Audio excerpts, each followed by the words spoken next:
decisions he's making right now, overriding the mayors in the cities who are having issues with the COVID numbers rising, your vote matters.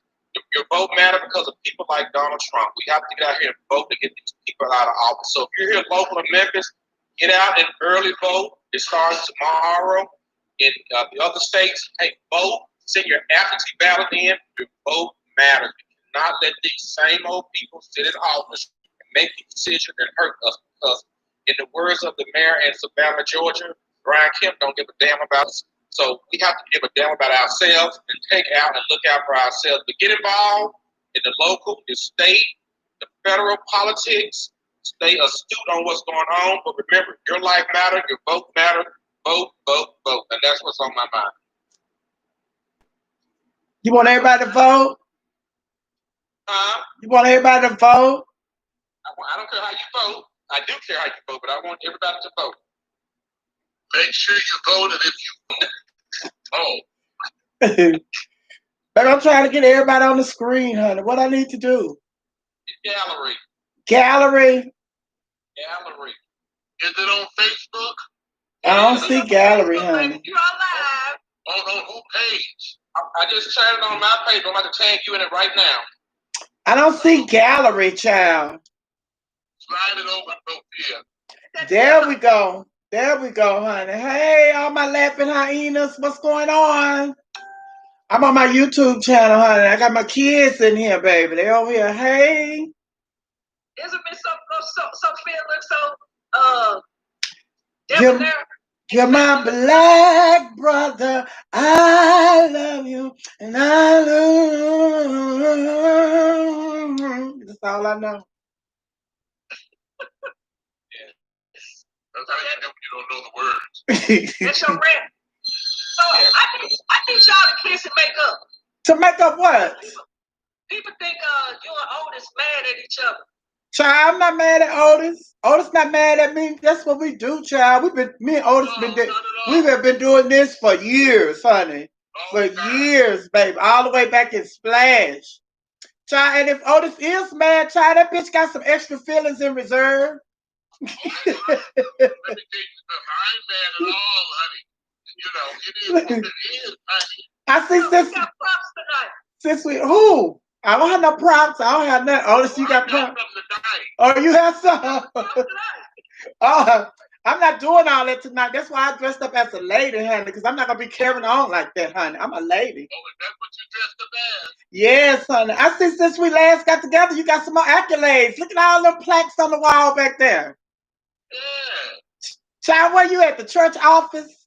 No, I'm actually in my bedroom, Sophia. Oh, what? Yeah, my bedroom is also my studio. Oh, bedroom / studio / office / cafeteria. Hey, ladies. Yes, ma'am. We talk about who? Yes, ma'am. Can we talk about entanglement, please? Yes, I was wondering if you were gonna talk about that because I know about you and your entanglement. With you and Reverend Gooch. No. This was before Reverend Gooch. This was when he was down there with Terrell. At Terrell's club, him and Fred and Joe. Those people are not on here to defend themselves. But you are here to defend all of you guys. Let's talk about this definition of entanglement. Child. Complicated or compromising relationship or situation. But the conditions of being deeply involved. But wait, Otis had his dictionary ready, baby. He was ready. What does it mean, Otis? It's a complicated or compromising relationship or situation. Well, I don't think it was complicated, so they wasn't a part of an entanglement because it wasn't complicated. Well, Otis don't know what happened. Somebody got to bring Otis up to speed. Yeah, because I just heard this in pieces. I don't be following all that bullshit. With Jada, Will, and August? Yeah, I did hear that there was a break in the relationship for a while, a moment. And during that break, Jada went and got some thang from August. But what hasn't came up yet is where did Will go get some things from? Well, listen. Will's side chick knew how to be quiet. Jada boy toy broke the rules. But was it a side chick that Will was with? Ooh. It don't matter. Listen. Now. And then I seen August. I seen the imprint of this same thing. And I'm like, I might have went to him too. Shit. Well, first of all, the thing is now, Jaden, their son, brought August to their house, so that was Jaden's friend. So he had some. Jaden, the little gay boy, their son, the vegan, their son, Jaden. So you're telling me, Sophia, that Jaden was getting the same thing from August before his mama got it? No, I'm telling you that they were friends. I don't know what was going on with them, if they were in a relationship or an entanglement. I don't know all of that. All I know is he the one brought August to the house. But listen, you know, just like I know, just like Devin Clemens know. Now, Gwen might not know, but when you got something that looks like that and a thing like that, we, inquiring minds want to know. There's a reason he was coming to the house to see little Jaden. Now, Jaden said that Tyler, the Creator, is his boyfriend. He might be his boyfriend, but we all got boyfriends and we got side chicks. But after this entanglement, I'm believing that Jaden. Well, at first I thought Jaden was just being funny, honey. But after this entanglement came out, I believe that Jaden and Tyler, the Creator, are in an entanglement. But he brought August to the house, and August was. Has touched or tasted some of August. Hold on, let me finish, child. Let me get it out. Jaden brought August to the house. August was sick. He had some physical issues. So they introduced him to some doctors that could help him with his physical, illnesses. No, I think it was more serious than that. But they introduced him to some doctors that, could really help him with his sickness. And they did help him. So once they helped him, Jada and Will, they separated. They were like living in different quarters and stuff. They said they was like not speaking to each other and all of that and blase. However, she said that she got involved in this entanglement. And Will was like, what? Entanglement? He said, do you mean a relationship? So it's like she was trying to be all, that way. And he wasn't letting her do it. Like, come on, put it out here. We here, I'm here. Let's go on and talk about it. Now, first of all, it's none of our business what they do in their relationship. What a person does in their relationship, what people do in their relationship is their business. But people think because they are celebrities that we have rights to voice our opinion to their relationship, which is not true. So whatever they do in their relationship is their business. Now, I think that from that conversation that they had at the red table, she and Will, it's been going on. They have several partners. August is the first person that has spoke out about it. I think Will have several people that he slept with. I think Jada has several people that she has slept with, and they're okay with it. Because like they said at the end of the video, bad marriage for life. So they know they're in a bad marriage, and they're going to be in that bad marriage, regardless of what everybody says. They're going to be in that marriage forever. Now, I think the situation hurt August because August thought once he put it on Jada, and Jada had already been up front with him, telling him, listen, now we're going to go down this road, but I'm not leaving Will. Will's not leaving me. That's set in stone. I don't care. So he's like, yeah, that's what you say, but let me throw this on you. Then she was like, okay, good. That was right. I like that. Next go round, he threw it on her. He did something else. And he's like, she said, okay, I'm still with Will. Next go round, he took out all his tricks and he threw them on Jada. And she was like, August. And she started calling him August, September, October, November, and December. But when she finished, she said, I know it's December, but Christmas, I'm still spending it with Will. So he did everything he could do. And I think he really fell in love with Jada. He thought that he had a chance that she was going to leave Will. And it didn't happen. So he decided to go and he tells. He goes and he tells. Now, Will, let's look at Will. A lot of people say that Will was upset and Will was mad and embarrassed. I think Will was pissed off because all of the people that Will have brought into the relationship, nobody has said nothing. Now Will is pissed off because he has to sit up here and discuss what they have already come to agree with that no matter what people say, no matter what rumors are out there, however they feel about us, we are not going to say anything. People are going to have to just go with their own conclusions. Whether they feel like it's true or not, people are going to have to go with that. We're not going to address none of this. And then August, he was embarrassed. He was embarrassed. He wasn't embarrassed. He was pissed off that he had to talk about it because he don't want to talk about it. Because you got to realize, Will, regardless of all the rumors that have been going out about Will and Jada being on the down low, they both, were gay and they both were in a open relationship and all that. They never addressed that. And Will, by them not addressing that, Will has been able to keep his cookie clean image.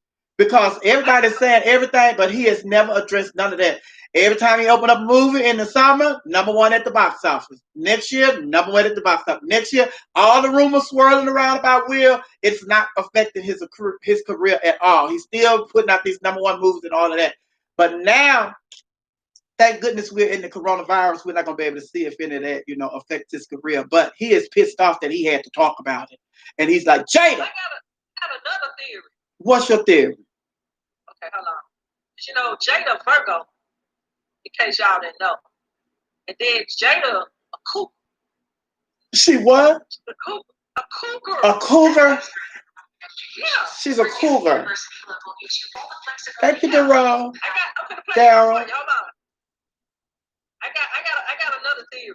Here we go. Coming right now.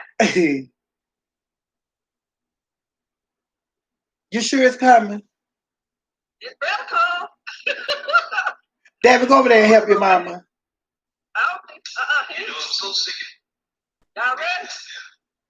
Trying to tell. Can you hear that? I don't know how to love. That's what happened. One day I found one that knows what to do, when to do, how to do, and where to do.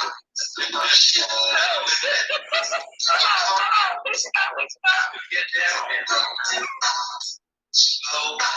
That's what Jada is. See, opposite of my head is something. Hold on. I can teach you anything that you know yourself. Hold on. Here you go. Slow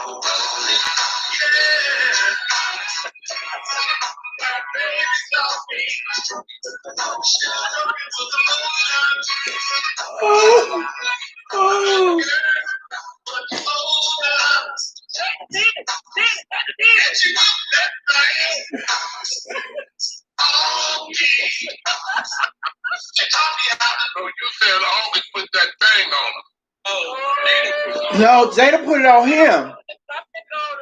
Jada, Virgo. So y'all gotta school me. August, what's it? August, September. August. August got caught up. He started liking it a lot. Yeah. And then he broke the rule. He told it. What'd he do? You don't think Will knew about it prior to that? He told the public. You don't tell. Those rules when you the side chick and the boy toy, you don't tell it. Right, because I ain't said shit about Dr. Clement. When I've been going down to Memphis, me, him, and Carol, and Fred, what's the rest of the name, Sophie? Fred and Joe, Terrell. And Joe. You gonna have somebody call up to your telephone? I don't even know those damn people. I'm talking about Sophia. I know him and he know him too. That's how I met Davin. That's how I met Davin. I thought Davin was gonna end up with Joe. I mean, it is what it is. So what I'm understanding is that Will knew about it. Yeah, they knew about it. Will knew about it. Because they had been doing it to different people, but then once it got out, that's when the shit hit the fan. Look, let's just go over what I said. That's me saying that they've been doing this with different people, honey. But it ain't nothing new. Yeah, they've been. See, I didn't know. I didn't know. You didn't know what? I didn't really care. Well, how you not care? You on the radio. You have a radio show. You don't talk about stuff like this on your radio show? I'm a gospel show, honey. We're Christian. Well, girl, that's what all the mess is, son, with the gospel show. Tell me this. Hold on. Well, since you say you with the gospel, we talk about the pastors when they having sex with the folks, not the artists and the celebrities. What did you talk? Did you talk about Kiara Sheard and her husband that new photo shoot? We did. What y'all talk about? You're a fool. They're a fool. Y'all didn't like the photo shoot? I loved it. I have to read into all that. But let's get back to the entanglement. Complicated relationships. Well, why you want to talk about it now? You don't want to talk about it on your radio show. Why you want to talk about it now? Well, I want to get to know what's really going on. Well, it's on the internet. You should have researched it. Just like you do all the gospel about the pastor and stuff. You should have researched it. Wait a minute. Danny Glover, wait a minute. What is it, Miles Mabley? Miles Mabley, you should have researched all that before you got on here. I talked about it briefly last night. The only thing I know is that they was juicing and it got out. I mean, shit happened. All the celebrities juice. I'm juicing celebrities. You're juicing celebrities. No, I'm not. No, I'm not. I'm not juicing anyone. And you're not juicing either. You're not juicing either. You thinking about juicing somebody? No, I'm not. I'm a lady. That's probably what's wrong with you. You need to juice. No, honey. That's what's wrong with you. You got too much juice. Well, I've been juicing, but now since this quarantine been going on, I ain't been doing no juicing. Well, you gotta know. They go to phase 5, baby. I got these $20 lined up, baby. I thought it was 4 phases. Well, I want the 5 phases to make sure the shit's gone. Because I understand Gwen just got out of COVID-19, and I don't want to have headaches, loss of appetite, can't eat. I don't need all that in my life. Gwen's still in quarantine. Yeah, I'm still in quarantine. Well, we need to take her off this screen so we won't get COVID. It's not going to come through the screen. Sophia, where your screen is? Right here.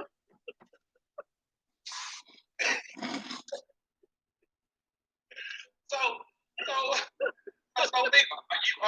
who you listen to in Atlanta? Your mayor or your governor? I'm listening to the mayor. Our governor didn't win. Stacey Abrams is our governor. Don't the mayor of Atlanta, don't she have COVID right now? Yeah, she has it. Her husband has it, and one of her children have it. But she says it's affecting her husband the worst. Hope she got a policy on his ass. What? I mean, I'm just saying. Well, how about your mayor? What is your mayor doing besides running around looking like Sam Cooke? Well, let me tell you something. My mayor is doing a marvelous job here in Chicago. In them suits looking like Sam Cooke. I don't know, Curtis. I got a lot of killing going on in Chicago. We had a lot of killing in Chicago before she got to be the mayor. Hello. And what is that city called? We call Chicago Lil Kuwait. It is what it is. That's why I moved out the goddamn city. You can't go nowhere. They had a young man picked up the boy off Jack and he woke up dead. No, he didn't wake up dead now. If he woke up, he wasn't dead. He was in the hell. Oh, well, he woke up in hell now. He can't wake up dead. He got him off of Jack. What's Jack? That's Dr. Clemens. Jack is a gay app where they go and meet people, honey. They go and meet people for sexual favors. They don't have to stand on the corners anymore. They got apps. Yes, you meet them on Jack, Adam, Christian Mingle for the girls is Blackfish and it's Fish for Fish. You sure know a lot about them. Are you on Fish for Fish? No, I was on there, but I wasn't getting no hit, no bite. No, cause it was Fish for Fish, honey. They weren't dealing with them whales. Sophia.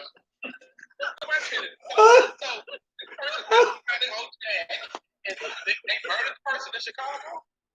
Killed them. Oh, wow. But they've been doing that. This is not the first time. Oh, no, I've heard several of these. You know, that's what happened to the young man in Memphis. Remember not too long ago, a prominent promoter in Memphis met somebody at the gas station. About Mario. Mario. You know, that was a hookup. Oh. He went to look for pipe and got yeah. Oh. Girl, how you know he went to look for pipe, honey? You just, let me tell you something. At 3:30 in the morning, ain't nothing open but hospital and leg. And the gas station. And the gas station. And he was going to get some gas. All right, new subject. What are we gonna do with these kids going to school? Let them go to school. Child, please. Child, if I had kids, my kids would not be going to no school. Because my thing is, just like y'all have, the president and his team, they have gotten one of their friends out of prison because they talk about that he was too old and he may catch coronavirus. Now, if it's not safe for their friend to be in prison, why is it safe to send these innocent kids to school? And then in California, they are even talking about sending the kids to school without wearing masks and without socially distancing. What kind of sense does that make? I have children, and I'm speaking for the people who have children. These hoes have been home too long. Go to school. Go to school, baby. They sent all the parents a letter from my school district and asked if we want our school to have kids to have home school or cyber school or in-person school. I immediately put in-person school. Send that ass to school. Because I'm working from home and I can't do what I do when they home all day. And you sound just as ignorant as the Secretary of Education when she was on with Dana Bash this past Sunday talking about sending the kids to school. And Dana Bash was like, well, we all know the kids need to be in school, but can you guarantee the parents and the teachers and the people who work at these schools that you're going to be sending them in a safe environment? And she would not answer that question. And the bottom line is, if it's not safe for these kids to go to school, then the kids cannot go to school. Yes, the kids need to be in school and the kids need to be learning and stuff. My son, he goes to an alternative school. Their classroom size is 12 to 15 kids. You know, in a lot of the schools, they have 30, 40 children. But my son goes to school as 12 to 15 children. In a classroom, but it's not 12 to 15 kids at that school. And they're going to be interacting with each other. And when your son go to lunch at his school, he's not sitting down with the 15 kids in his classroom. He's sitting down in the cafeteria with other kids. So he's not going to be there. They have lunch in their classroom. Talk what you know. Well, your son is in Chicago, and Chicago is like Detroit. We trying to sell y'all to Russia. Because of all the stupidity that's going on in Detroit and in Chicago, we are trying to sell you all to Russia. And you on here. The way I look at it, let me speak for here in Chicago. Everybody's outside. Everybody's what? Everybody's out. Right now, you can go to Jackson Park, Washington Park, Garfield Park, and anywhere in the inner city. There's thousands of people out in the streets without practicing social distance. So damn it, if you can do it out in the streets, you can sit your butt in school for a few hours. No, they say, and then see, that's the thing, honey. They already been telling you about when you do the large gatherings, whether you gather outside, but they still want you to wear a mask and they still want you to do social distancing. But they do not, nobody is for people gathering large gatherings inside buildings. Nobody's for that. So schools are inside. And then you said yourself, you just tired of your children being at home, your son being at home, you want them to go to school because you can't do what you want to do. You don't care about the schools being safe for your son to go to school? Well, they're talking about taking the police out of school. Hell, ain't gonna be safe no way. Well, it's Chicago, and they're gonna be safe. Nothing's safe in Chicago. Take the police out of the school, and I think that's awful. Because if the children know ain't nobody there to keep authority, they gonna go buck wild. They're not thinking about the teachers or nothing else, baby. Let me tell you. Hold on. Let me tell you. You are talking about Chicago and the kids gonna go buck wild in Chicago. Chicago is going buck wild. They are killing kids on the streets. Kids not going to school. Kids are getting killed on the street. Innocent kids are being killed in Chicago at rapid numbers. So what are you talking about? The kids are gonna go buck wild. The adults in Chicago are going buck wild. So what solution do you have for the adults that are going buck wild in Chicago? If little Jamie was in school the other week when she got killed at 12 o'clock, if she was in school, she wouldn't have got killed. Well, what about little Jamie that's getting killed during the summer when school is out? What about little Jamie that's getting killed during the summer when school is out? You got your kid, Sophia. Yes. Corona gonna get them, or they gonna bring it home to the parent. Yeah, I got policy.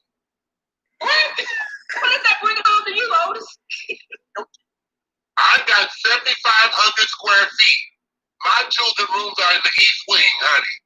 You start coughing, shut the goddamn door.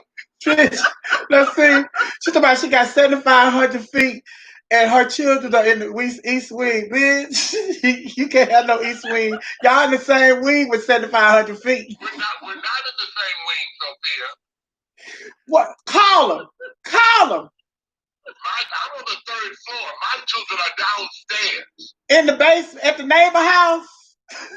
No, ain't no neighbor in my house, but they're downstairs. But seriously, you cannot be serious. You cannot be serious about sending the kids to school. Okay. All right, let me be politically correct. They shouldn't send them to school. No, I want you to be honest, honey, but it's just like you cannot. You can answer out of here. You sound like Clarence Thomas and Betsy DeVoe and Donald Trump. Are you a Republican? I am. And a couple of weeks ago, they gave a prediction that we were going to be at 100,000 infections by, they said, August or September. We went from 30 to 40 to 50 to 60. Now we're at 65 a day. And we're getting ready to hit fall with flu season coming. So what do you think going to happen, y'all, if we open everything up? That's what happened now. They opened everything up too soon. But we're talking about the schools. We ain't talking about every damn thing else. But we talking about what? But you talking about the kids got to get on the bus, right? They got to go in with the teachers. They got to eat with the cafeteria workers. They got to mingle with other kids. They said the teachers now are riding wheels. They said they're doing their wheels, riding their wheels out. My laughing hyena G family say, Otis, you sound stupid. But when you tell your laughing hyena to kiss my you sound stupid. See, they ain't got no kids. You don't know if they have kids. You don't know if they have kids or not. But listen, the thing is, the United States needs to shut down for at least a month. The United States needs to shut down. The United States, but hold on.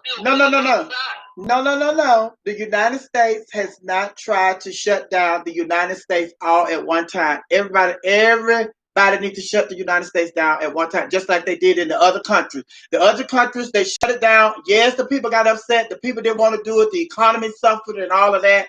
But they shut it down, and now the United States is the only one where the coronavirus is still growing and is still, killing folks, and we don't have a solution for it. And it's just like everybody else that shut down their country, they back almost to 100% what they were doing before the coronavirus hit. And we are the only country who are supposed to be the leaders when it comes to the different countries in the world. We're supposed to be the leaders, and we are the only ones where we have not gotten control of the coronavirus. And it's because we haven't shut down. The president said every state, every man for themselves. He said he ain't got nothing to do with the governors. Y'all work it out.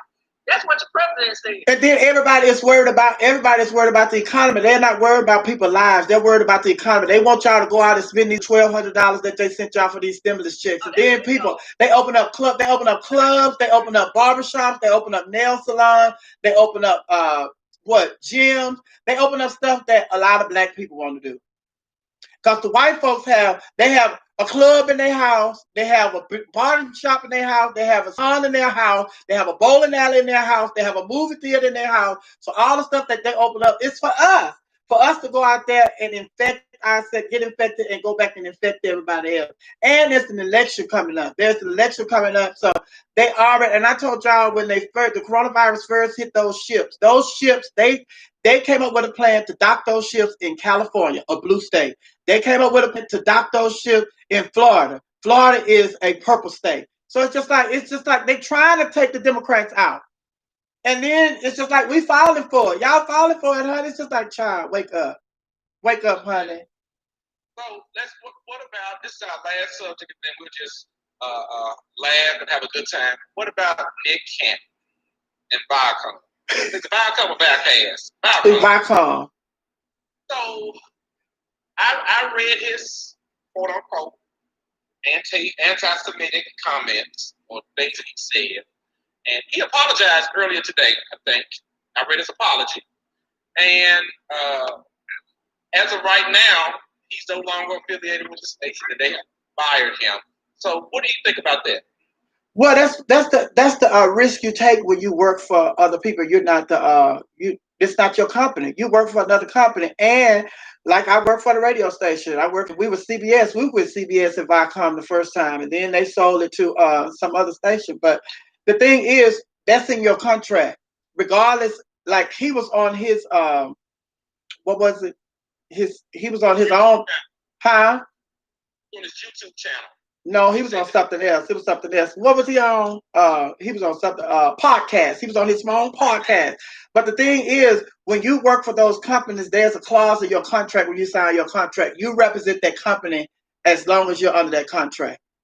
And so it's just like he knew he was walking in, shaking ground when he made those comments and when he said that, because you represent this company, regardless if you're on your own podcast, if you're on your own Facebook or Twitter or Instagram, you still represent that company. So it's just like that's a chance that he took. And they said you are here. They could deal, but they couldn't do it. So he was out of there. So it's just like, what did he say? What he was. Yeah, he was just anti-Semitic statements about the Jews and the Rockefellers and the Rothschilds and the old rich folks that came in and the Trumps, his daddy stole all the money. It's true, it's true. And then, but he was saying that black folks, the original Jews, and they stealing our identity. I believe was the owner of what is it, Viacom? Is she Jewish?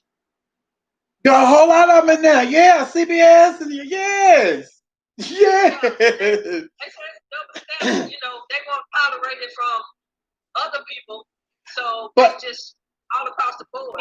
But originally, when you work for people, there are certain things you can't do and just can't say, regardless of how you feel and your opinion about something.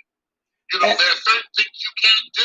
I'm sure Sophia can witness, and I've witnessed. We've hosted shows, and the promoters told us, don't talk about this. Don't say this. Mm-hmm. And it's just like with Colin Kaepernick. Colin Kaepernick knew he was taking a chance when he took a knee. And then the more the talk started talking, and then it's just like they wanted him to, stop. And he was like, no, I'm going to stand my ground. This is what I believe. I'm not fixed to, say, I'm not fixed to stand up here and say that I'm okay with the injustices just for a check. I'm not going to do it. And he sacrificed his check. He didn't want that check. And the same thing. Sometimes, Sophia, you can witness that sometimes we need to just keep our opinions to ourselves. No,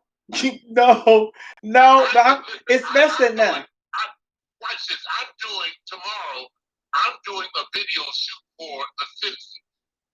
For the what? For the citizens. You know what I'm saying? We're trying to get folks to go out and do the citizens. There are some things that I don't believe in as the citizens because the trans girls are not included in being counted in the census. Are you following me? So they asked me to do a video shoot to use my face and my voice. I'm gonna do a video shoot, but they're paying me $2,800. I ain't gonna talk about the trans girl. It ain't my project. But why they got you doing it? Are you trans? No, what I'm saying, they got me doing the census, but they don't want me to mention the trans. But why? If the problem is the trans are not being included in the census, then why would you? Let me tell you something. Let me tell you something. Let me tell you something. That ain't my problem. So you just want the money. You're willing to do. You're willing to sacrifice. They asked me to do the shoot. They asked me what to say and what not to say, and that's all I'm gonna do. They're gonna give me $2,800, and I'm gonna do just that. Now anything that comes after that ain't got nothing to do with me. Now, do I agree with the trans not being included?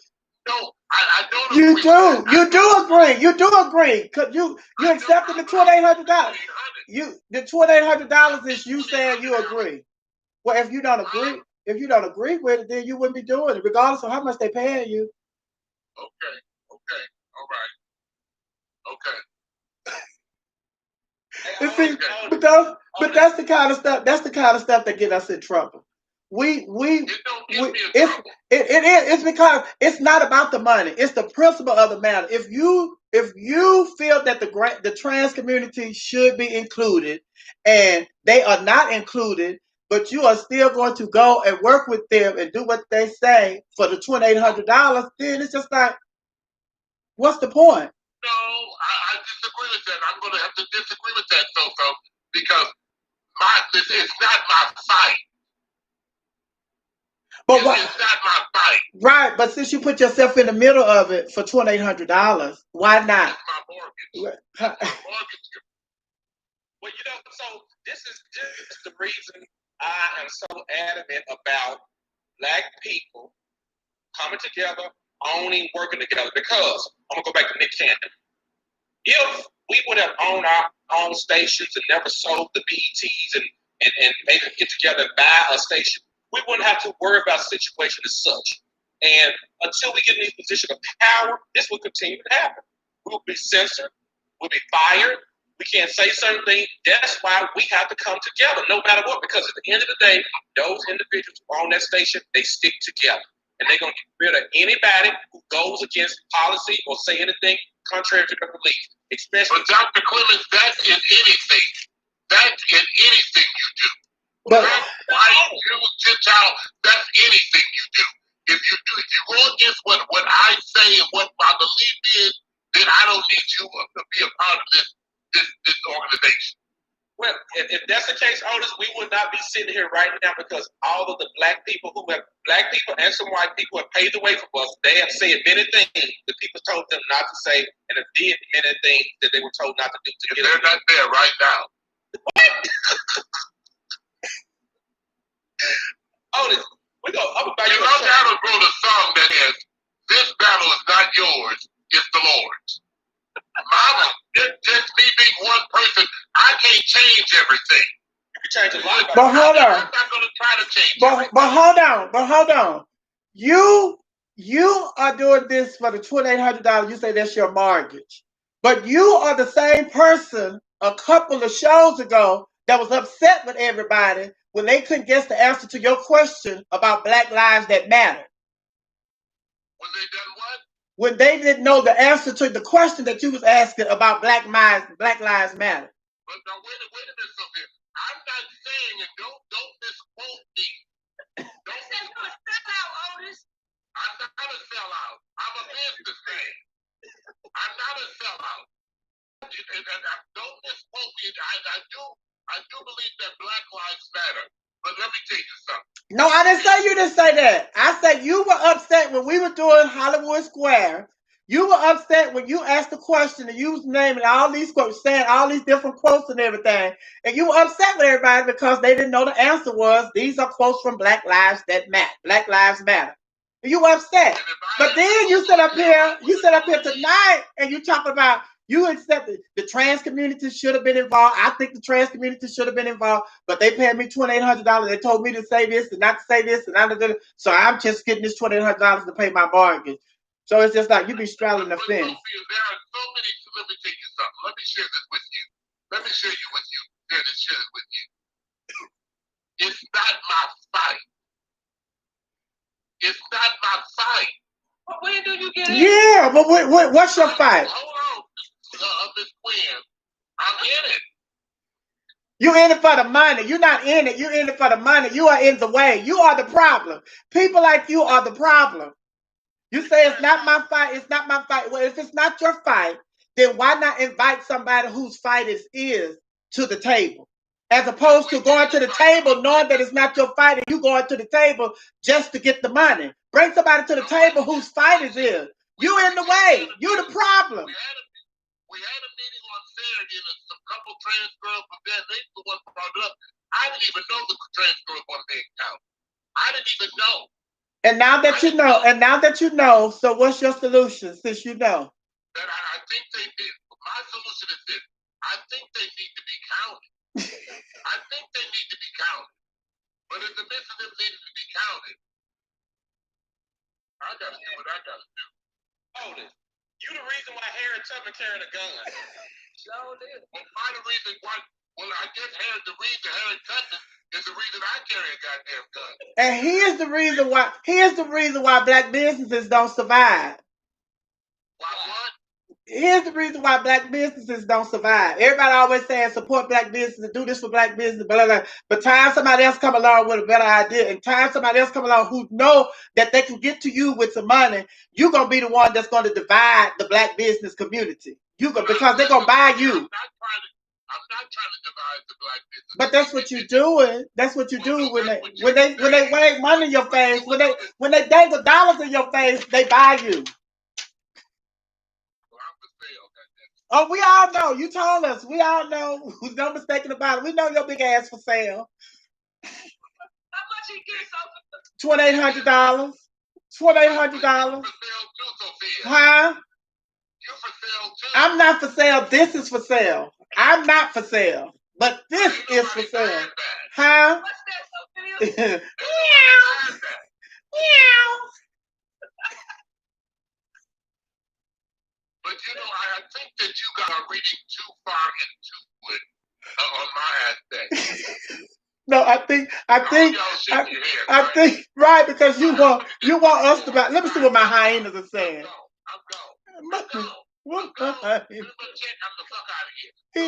Yeah, at my laughing hyenas, Alice Lane say he is an easy buy. And then who else? Say you are a political prostitute. And then Lindsay say you are one black fish. Oh. This is the reason I think, y'all, we as black folks in America, we do not have any power when it comes to this corporate America. Because we don't have a piece of that pie. We got to get some pie. We do. It did not just start, though. It didn't just start, though. I totally agree, but this is why we got to come together with all these billionaires and millionaires. We got to. I agree that we should come together, but the coming together don't mean I need to stop making my money. Why should I carry a gun? Because you got to watch your back for the white folks. Wait, you carry a gun because you got to watch your back for the white folks and the black folks. That's why you carry a gun.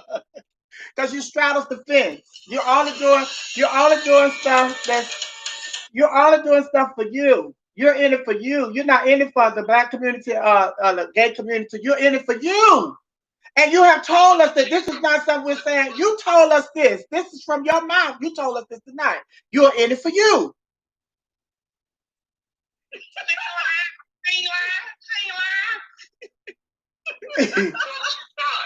let me tell you something.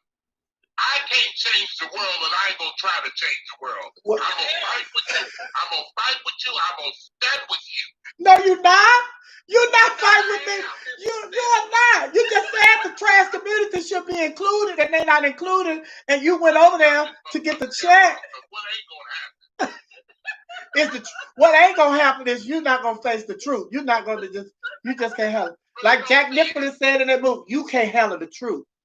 So, Sophia, let me ask you something. Yes. If C103 called you tomorrow. Yes.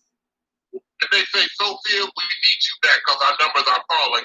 And I know their numbers are falling because you're not on the show. Yes. I do know that. Yes. So you was a great asset to that show. Yes. If they told you, Sophia, we want you back on the show, What the date is? Today is the 16th. Thursday. They say we want you to start Monday, but this is what we don't want you to say.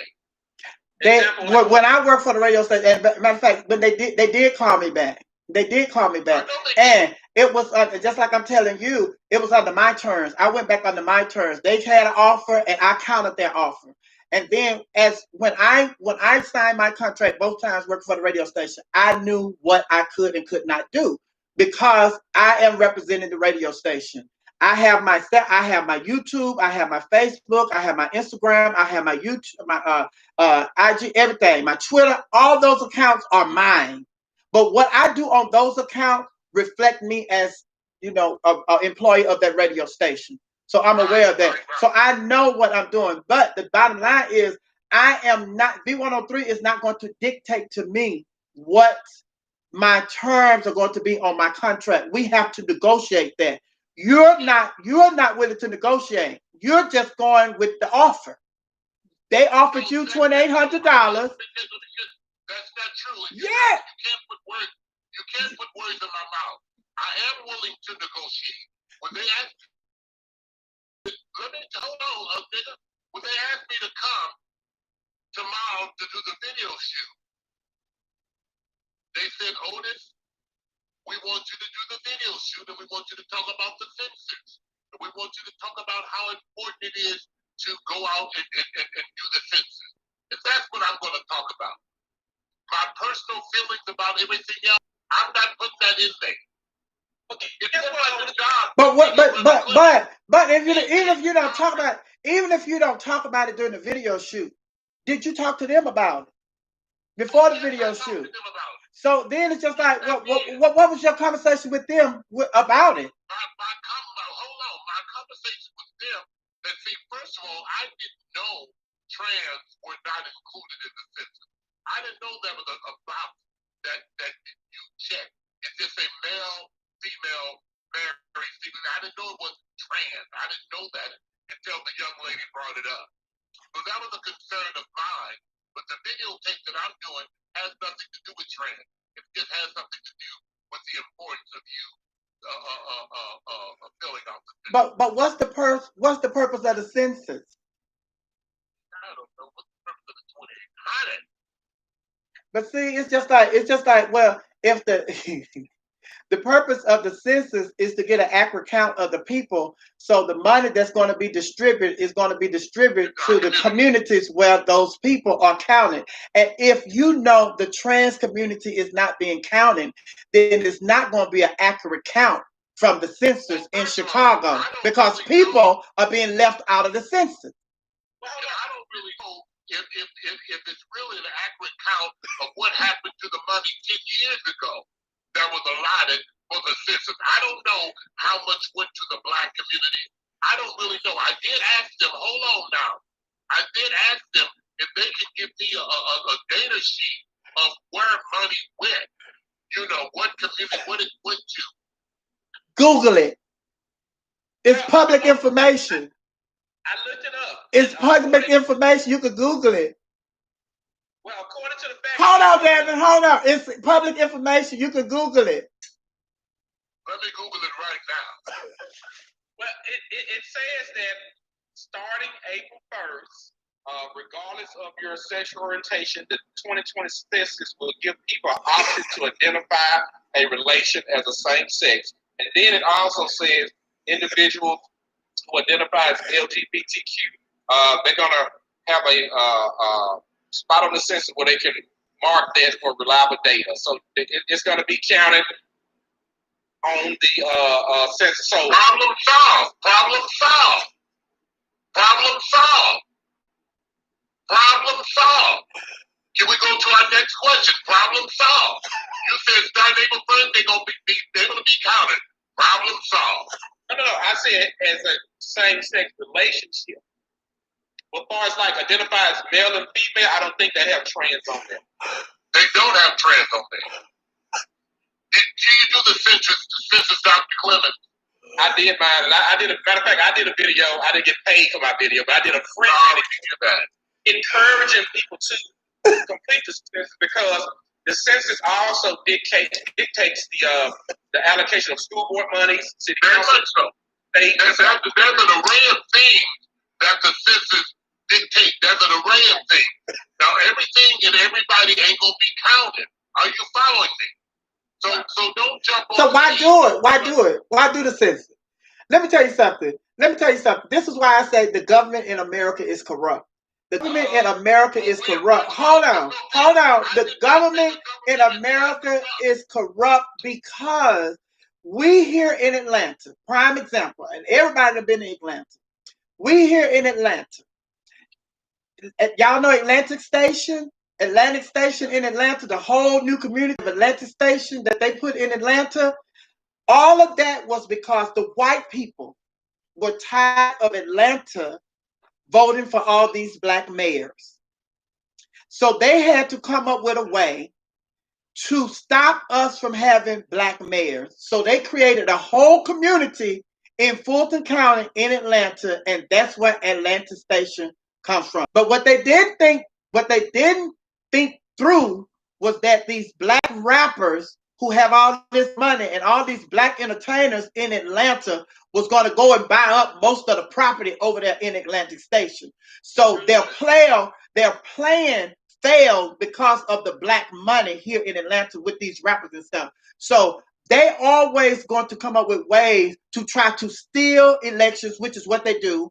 You know, they stole the governorship here from Stacey Abrams. They still going to come up with ways where they can, steal elections. They're going to come up with creative ways to try, just like building a whole city. Who heard of that? And then it's just like, oh, they building a new mall over here in downtown Atlanta, da-da-da. Not knowing that underhandedly what they're doing is trying to steal the election. So since that didn't work, they had to come up with purging black folks from the registry and stealing the election. Yeah, so it's just like, so this census stuff is really a joke. Yes, we should do it, but it's really a joke because they're going to give the money to where they want to give the money to. Just like now we are going through this pandemic. They have all kinds of grants and everything that they're giving to these Fortune 500 companies that have money. Then they send big checks to Ruth Chris. Ruth Chris don't need no money. These checks are supposed to be going to the small businesses, the mom and pop businesses. But these big checks are going to these big corporations. What's going on with this money and the government is the government know that Donald Trump is on his way out. So Donald Trump is trying to give all these Republicans as much money as he can. So when he get out of office, they be set. They're going to be set. And it's just like, girl, we done lined our pockets with all this money. We don't care what goes on. They just stealing. 1.5 million. Yeah, they stealing, and they're not waiting until we close our eyes or stealing behind our back. They're doing it right in front of our face. They're doing it in our face, and we sitting up here. I don't want you to get the misconception about me. I know that they're stealing. You are too.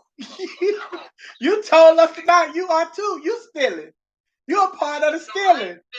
Yes, you are. You're a sellout. You sold out for $2,800. And that's why you over there puffing on them cigarettes. Because, nigga, you know you wrong. That's why you sitting over there. Because you thought you was going to just say that and we wasn't going to catch it. We just going to go on up with the show and we're going to catch it. And you over there drinking. You smoking and drinking. Me, Gwen, and Gavin, we just conversating. You over there smoking and drinking, looking over your shoulders. At the end of the day, I understand. And I know that the government... Oh, now that nigga want to get proper. At the end of the day, I understand. I'll let you talk, sir.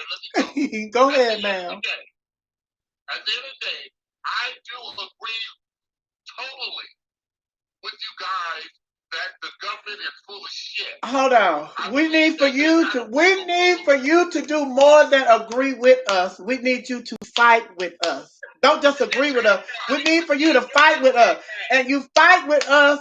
And when we know you fighting with us is when you turn down those $2,800 checks. Turn it down. Wait a minute. Hold on a minute.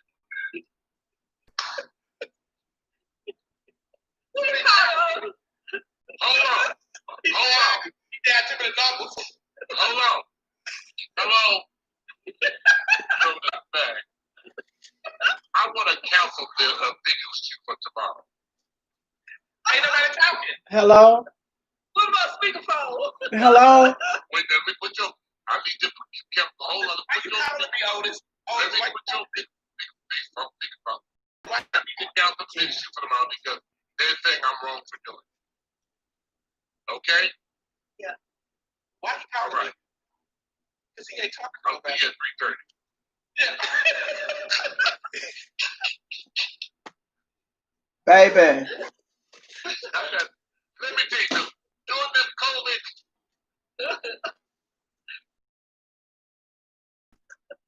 we got to get it when we can get it, yeah? No, you don't never become a sellout. You don't never become a sellout. Because when you become a sellout, you're telling God that you don't trust him. You're telling God that you don't trust that he's going to bring you through your situation. We're not going to put God in this. Oh, yes, we're going to put God in it. God is in everything. God is in everything. He in them cigarettes you smoking. He in them cigarettes you smoking. He in that drink you drink. We all going to put God in it. You don't trust God. You don't trust God to help you with your situation. No, you don't, because you wouldn't have to take that illegal money if you trusted God. It's not illegal. That's blood money. That's blood money. Bitch, you need to hide behind the veil. Well, you need to get a veil. That's a towel.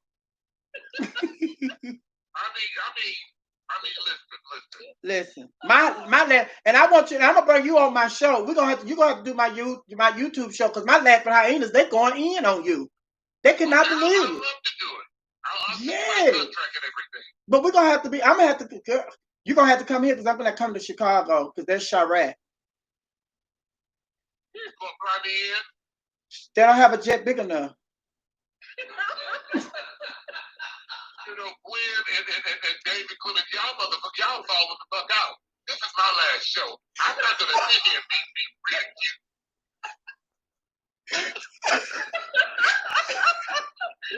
Sophia, you tell your laughing hyenas, I agree with them totally. No, you. But I'm a businessman before I'm anything. No, Otis. Otis. You cannot. You cannot. Yeah. When Donald Trump call you, tell you get with them ignorant two fools, the black women. What's their name? Diamond and Snoop. Yeah, you're gonna work with them. Got a check? Oh God. One of my laughing hyenas said, "Baby, leave him where he at. He ain't ready for us." I'm ready for him. Oh. You don't work for Trump, you gonna get canceled. Oh. Child, let me just tell you. Let me just tell you. Chris But I'm just saying. Sophia, can you call Chris and Michelle and tell her to come back? Child. Chris and Michelle, Omarosa. Hello. Y'all keep Omarosa. No, well, hold on. Chris and Michelle. I disagree with what you're saying. It's not. Well, I don't like that. Black Lives Matter. Do Black Lives Matter? Black lives matter. All lives matter. But that's guess what? Ooh, that's just what the Republicans say. That's what the Republicans say. All lives matter. We actually do Black Lives Matter. No life is going to matter. Thank you, Tony. Until black lives start mattering to black lives. Look, hold up, David, wait, hold up. Now you know, hold up. You in Chicago, the black murder capital of the world. What you doing? Smoking and drinking. I ain't never been murdered. I ain't died yet. I believe you have. Why? Because you could not tell me this is how he was born. Look, you smoking and drinking. And blowing smoke out your nose. Listen, Otis. Look, I really, now listen, we laughing at you and stuff. I really hope you just doing this, just playing the devil's advocate. You do not believe this. You do not believe this. You are not serious. You cannot be serious. No, I'm not. You just being the devil's advocate. Huh? Your coon cap. Let me get it. That was somebody saying, well, your coon cap. Let me get it. But let me say, listen. Hell no. Denzel say, hell no, not all lives matter. Hang up now. Listen, hang up now. I mean, but we have to understand. Redeem yourself, Otis. You got about 5 minutes to redeem yourself. Let me tell you something. I do believe that Black Lives Matter. But Black lives need to start mattering to us. You can't compare the two. They're two different subjects. Okay. Yeah. And it's called death by proximity. Mm-hmm. So anybody that live in the community that's predominantly their race, that's who end up being victims of crime. So the black on black crime is a political play on words. Yes. Because you never hear some white on white crime. You never hear them say Hispanic on Hispanic crime. The only time they will tag and label when they come to the African American community. It's called death by proximity. You never hear them say, the Middle East on crime. You know, they've been fighting since Jesus was walked the earth. The Palestinians and what's the other one? The Israelites. You know, they've been fighting forever, but they never say that. So that's what it is. Israelite, not Israelite. Well, thank you. You know, I got a southern accent. So, it's no such thing as black on black crime. You supposed to tell him it's called sellout. When he's trying to tell you what it's called, tell him it's called sellout. But I don't want you all to think that I'm selling out. We don't think that. We know it. No. You're the reason why Harry Tubman carried the gun. They say, my laughing hyena, Mr. D say, bless his heavy heart. Hey, Otis, when Harry was trying to free the slave, you turned around and said, I'm not coming. Baby, shotgun up there. Boom. Baby can't say he's a whole. Baby can't say he's a whole Uncle Tom. Let me tell you. Yeah. Your new name is Otis Mac Thomas. They say Uncle Tom all day. Vic Smith say Uncle Tom all day. I'm not an Uncle Tom. We know. I'm telling my kids. Let me get my kids straight. He is not Uncle Tom. He's an Aunt Tom.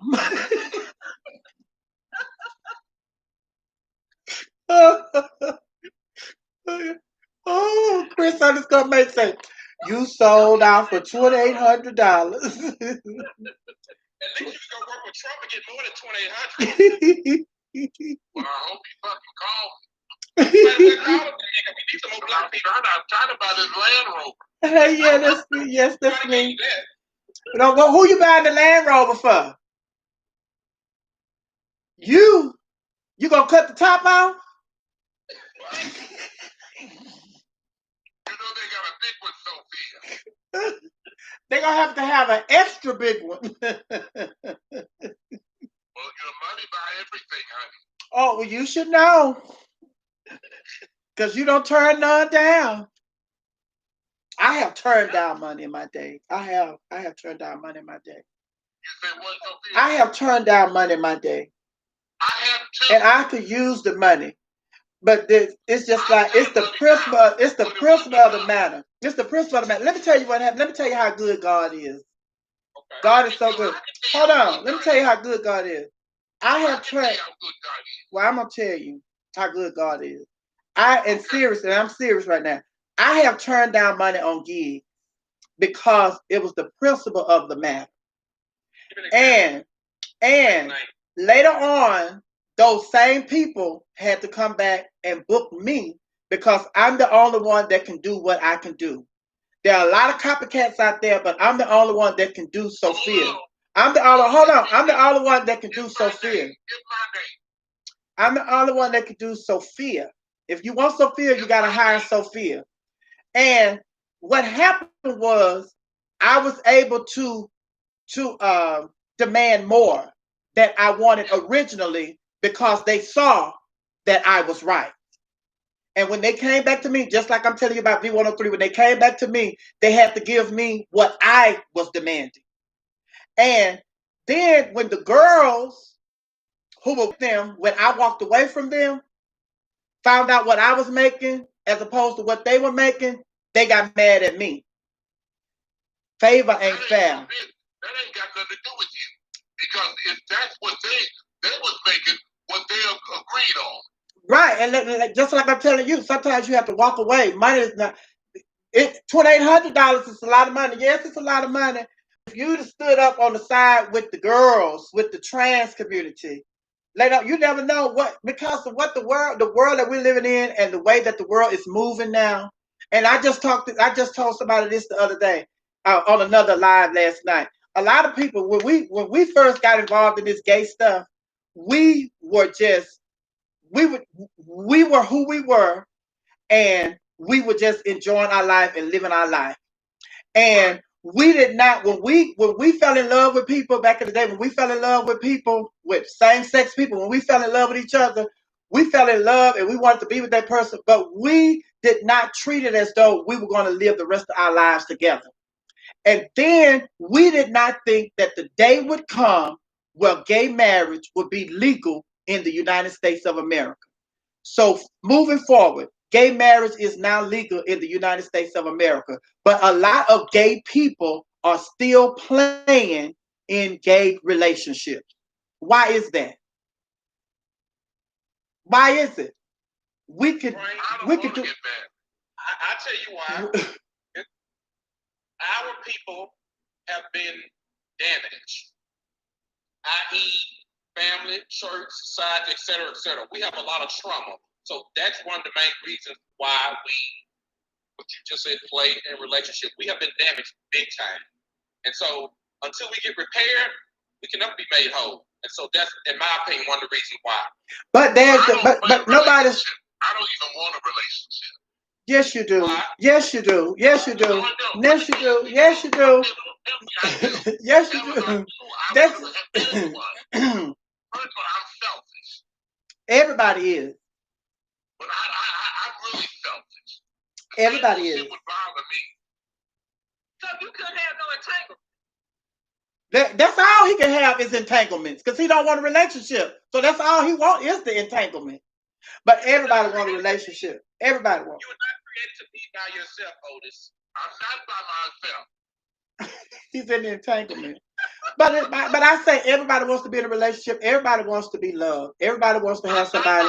Everybody wants to have somebody to share their life with. That's your black man. That's your black man. Who wait until after we go to stage 5. Then I'll be calling. I'm not by myself. I'm not lonely. I'm good. What about you, Sophia? What? You want one? Yeah, I want to be in a relationship. I want to be in a long-term relationship. Yeah.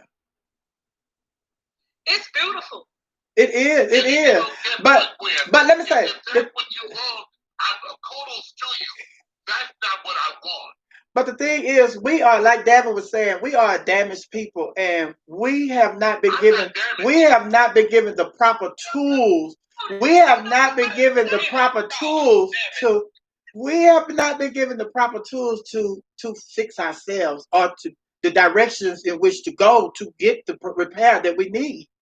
So we just, and then we damaged, and then we try to hook up with other people that are damaged and think it's going to work. How can two damaged people bring some positivity in a relationship? You have to understand there's a difference in relationship and arrangements. What's arrangement? $20 and $20. That's all it costs. That's it. But Sophia, it's very possible, because I used to be selfish. Okay. I used to be selfish, but that did not blend well when you're trying to have an intimate partner relationship. That's easy. That's easy. So in a relationship, you can't be selfish, but you're gonna have a conflict. And I didn't want conflict. I was tired of all of that.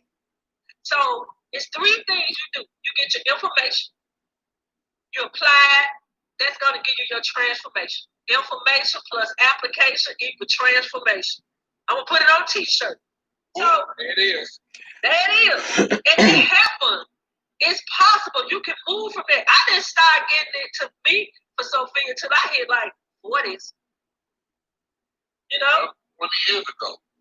You're alive. And one of my hyenas, Alice said, "What is a damage? What is damage? Damage is you going through the stuff that has caused you pain in your life, your whole life, and not dealing with it. And then it's just like you just don't deal with it, and you think by not dealing with it, it's going to go away. And then you hook up with somebody else who has been, in damage in their previous relationship, or just in life in life in general, and they haven't dealt with the things that damaged them, or that upset them, or that hurt them. And then you hook up with somebody, and then somebody could just say something, and it'll trigger you because it takes you back to the place of the person who hurt you. And then you end up taking out on this new person what somebody else did because they triggered that reaction in you. So it's just damaged people hooking up with damaged people, and y'all still damaging each other. And it's just like, child, until you get help. That's the very reason I'm single. That's the very reason I'm single. No, you shake your damn head because you ain't me. You ain't me, damn it. You're not me. But what we're telling you is the reason. That's not the reason you are to you. That's why you are single. To us, the reason you are single is because you haven't taken the time to do the necessary work, or to go and seek the help that you need to help you get to a better understanding of who you are. But Sophia, I know who I am, and I know whose I am. We all. Hold on. You're you, and I'm me. I know what I want. I like me. You follow me? I'm selfish. I'm self-centered. I'm arrogant, and I ain't got time for the bullshit. I just don't have time for it. People have motives. Hold on now. People nowadays aren't looking for love. They're looking for help. That's not true. Oh, bullshit. Oh, see, but hold on. That's it. But wait, no. But see, but I say you can give me a blow and go, and I'm good. But you say people who are looking for love are looking for help. No, because I say they're not looking for love. They're looking for help. And by you saying that, it only, you say stuff like that because you have come to the resolve that you don't want to be in a relationship. So of course you're going to say everything negative about relationships because you don't want it. So you're going to always cast some negativity on relationships. Those who are in relationship, kudos to them. Guess what? You don't like liver, right? I love liver. You don't like liver. I love liver. I don't like liver. You can't make me eat liver. I don't like it. I tried it. I don't like it. I don't like it. I'm lying. I don't like liver. But the thing is, baby, is that we're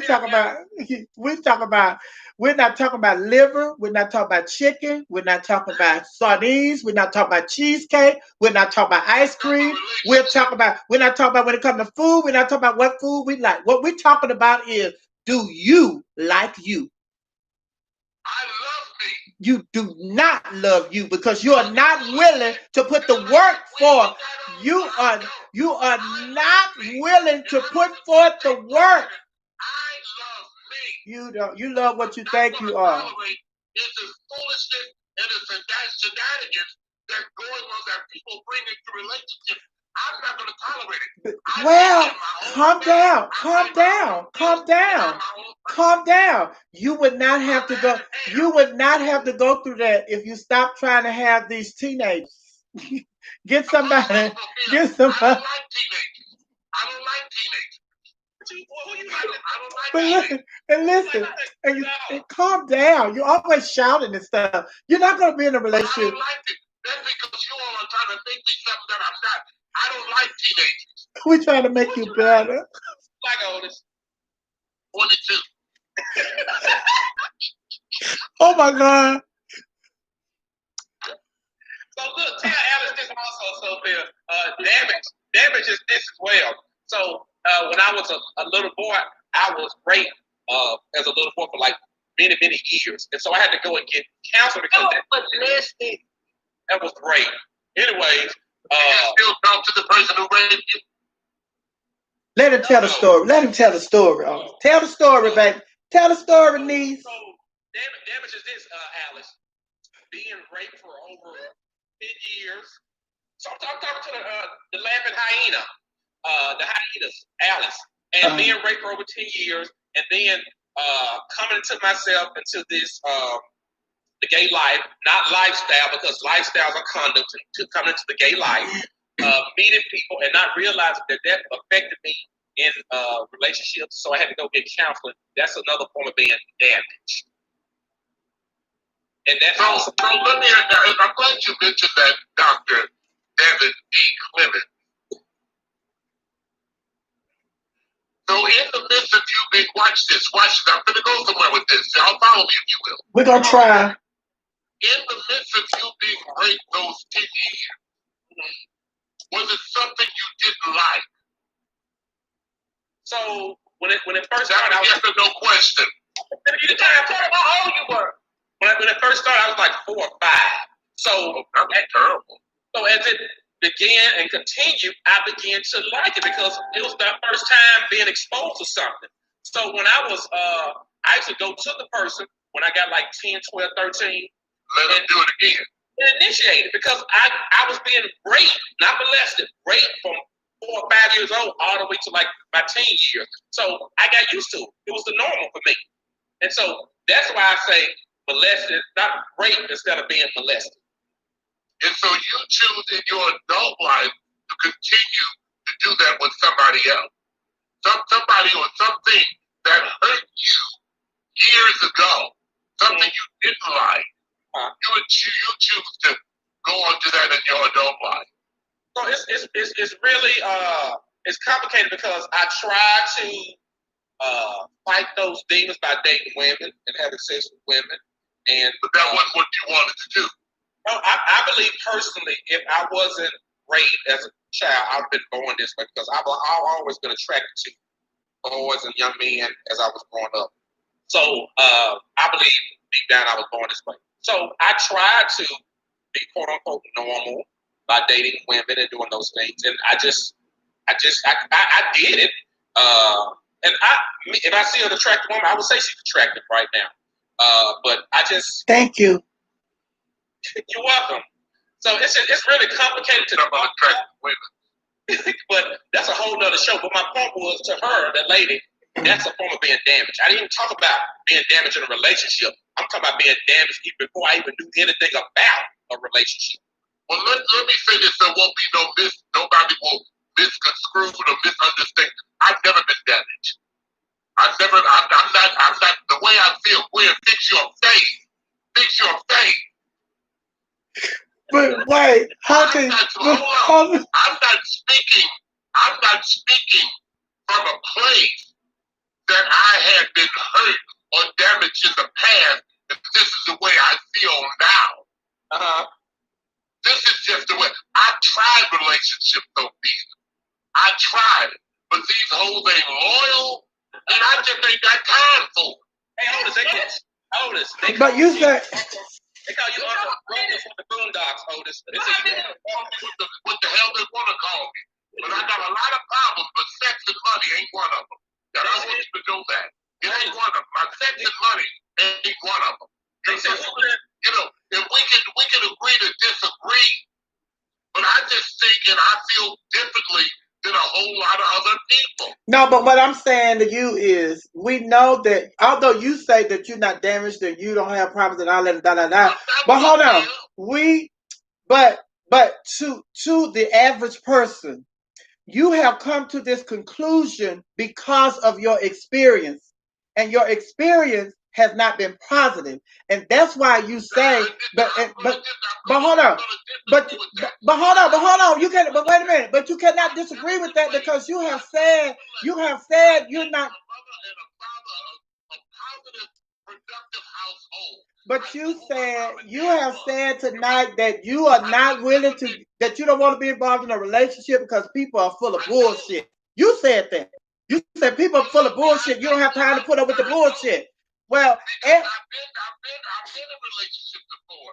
If people know me, they're not looking for love. They're looking for help. But if you're, But if you've been in a relationship before and you know that people are not looking for love, then what you're saying is you didn't learn no lesson from those relationships. You didn't learn no lesson from those relationships. All you took was the hurt. All you took from those relationships was the hurt and the abuse, and you moved on, and you never worked on that. I was not abused, and I never was hurt.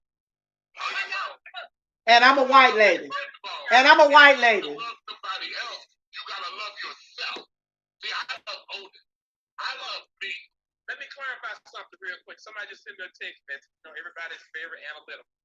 Okay, when I made this statement about me being attracted to little boys, that's when I was little. As I was not now. Not now. You have to be of the age. I'm married now, not little boys. So don't think I'm a pedophile. Yeah. Where were you at during those years he was getting molested? I was there. It was a relative in the house. Normally it is. Now you keep in mind that I work in social services and have been working social services for the last 19 years. I didn't find out until. Were you in denial? No, I didn't find out until he was 21 when he came and told me. So you didn't watch his clothes?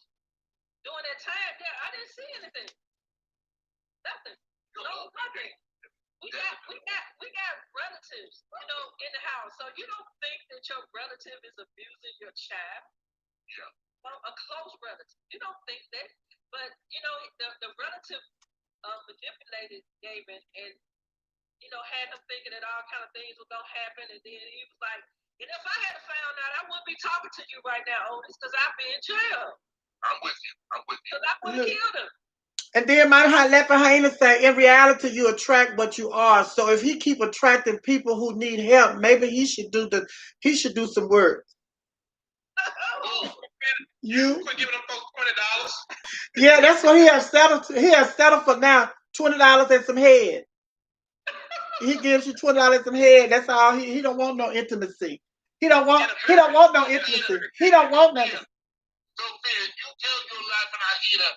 That's where I'm at. They hear you. You know what? Because with relationships and with people, it comes baggage. I have 5 children. 5. Yes, it does. I got 5 boys living in my house. Hell, that's enough baggage. I don't need nobody else. Baggage. Oh, we're not meant to be alone. I'm not alone. We know. No, you know what I'm talking about. Intimate partnership. Baby, I got folk I can call right now. They'll be ringing my bell. Let me see. Yeah, because they coming. Hold on. Yeah, they coming. Because just like they weigh that $2,800 in your face, you going to weigh that $20 in their face. Yeah, they coming. $20 is $20. $20 make you holler. But you know, now listen, if we can agree to disagree. We all have different looks and looks on life. Don't bash me because I don't want a relationship. We're not bashing you. You gotta try to hold me. But listen. I'm my damn self. Listen. See, Otis, listen. I'm Devin, case in point, Devin. You're in a relationship, am I correct? 20 years. You're in a relationship. Right? Oh. You. 11 years. And how many times you thought about walking away from that damn relationship? Not now. I love my wife. We happy. We happy over here. We happy. Happy. And I'm not saying, listen, Sophia, I'm not saying it can't work. It just can't work for me.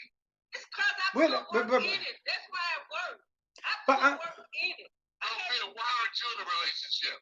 Because I haven't found the right person. The right person haven't found me. And then it's just. And the thing is, I don't want you to think that the stuff that we're talking about is not for you to get in a relationship. It's just like you say, you work in social services. And you work in social services, and then some of the views that you have expressed tonight about your own kids going back to school and about you and the $2,800, your decisions are affected by the relationships that you have had in the past. and the relationship that you have had in the past are affecting your decision, and your decisions are not sound decisions that you're making. And then you are working social you work in social services. So you work with other people and you are damaged and you working with damaged people. And we're trying to get you to see that. You don't see it. You don't see it because you haven't taken the time to work on you. You just pushed all that aside and just say, the hell with it. I'm not gonna deal with that. And you move it on and you get your $20 and you're gonna go get whenever you want to be bothered, you're gonna get your $20. But the stuff that affected you to push you to the point where you are now with, I only got this, I've got this $20 and I'm gonna go and get my needs satisfied. But still mentally and emotionally, there's still some stuff that you have to work on. And then you working with social service, you working in social services, you working with other people. And you don't see it, but everybody else see it. And common sense say that you are damaged because you haven't taken the time to heal from the trauma and the stuff that has damaged you. Yeah, I regretfully, I'm here to inform you that I'm not damaged from no shit that happened. Ain't nothing happened to me in the past. Because ain't nothing happened to me. But hold on. You in a relationship? You was in a relationship, you said, right? Yes. What happened? Why did the relationship end? Because I found out he was a liar, a cheater, and a user. So something happened to you. Something happened to you because you found out. You hold on. You found out that he was a liar, a cheater, and what else? And a user. So when you got involved in that relationship, did you think you were getting involved with a liar, a cheater, and a user? I did. So when you found out that you were involved with a liar, a cheater, and a user, how did that make you feel? It made me feel wonderful. You know why? Because in the midst of that relationship, I was lying, cheating, and using. So you shouldn't have been upset because you got back what you put out. I wasn't upset. But why y'all not together? Why y'all not together? Why y'all not together? Let me tell you why.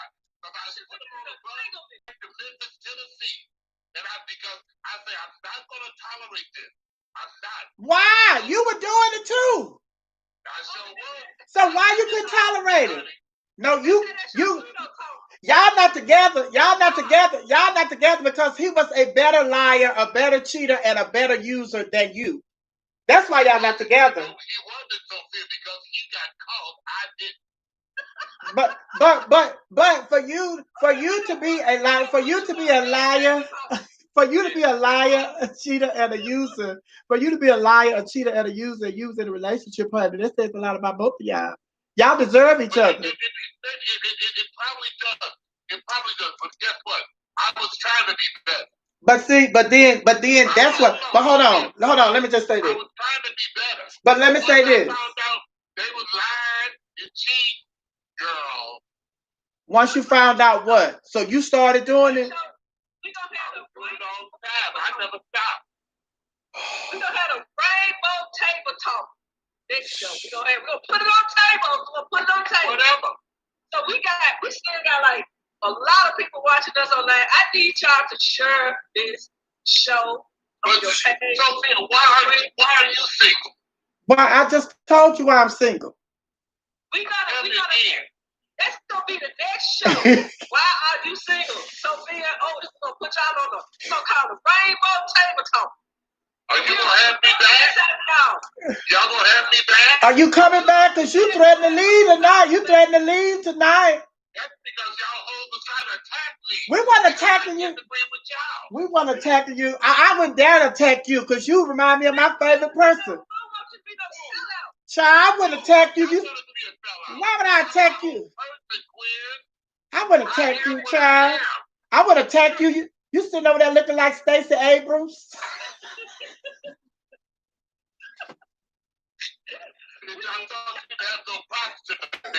I don't have no problem.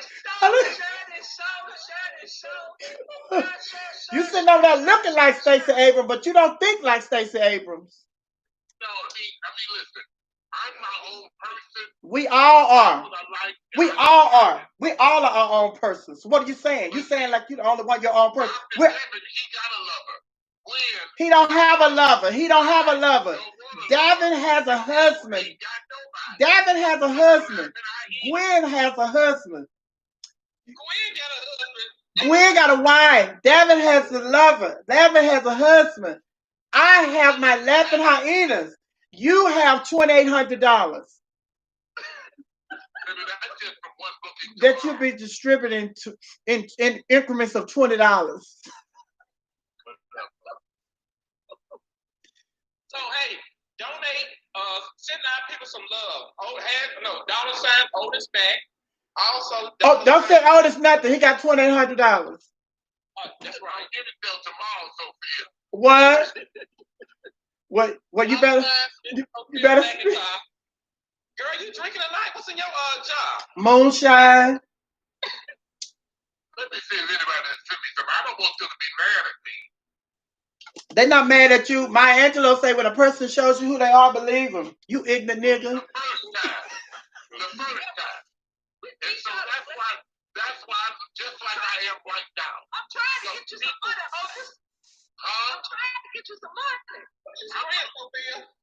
Everybody, we need y'all to cash out our guest tonight. Spirit. For this conversation, this entertainment. Y'all been worrying us all week about Sophia and Otis Mac. They here. We had a great dialogue. $ Otis Mac, $ Miss Sophia McIntosh. Send them some cash out money today, right now. We gonna do our part. We need y'all to help us out. Child, I need y'all to cash out me $2,800. Cash out me $2,800 so Otis can see that you.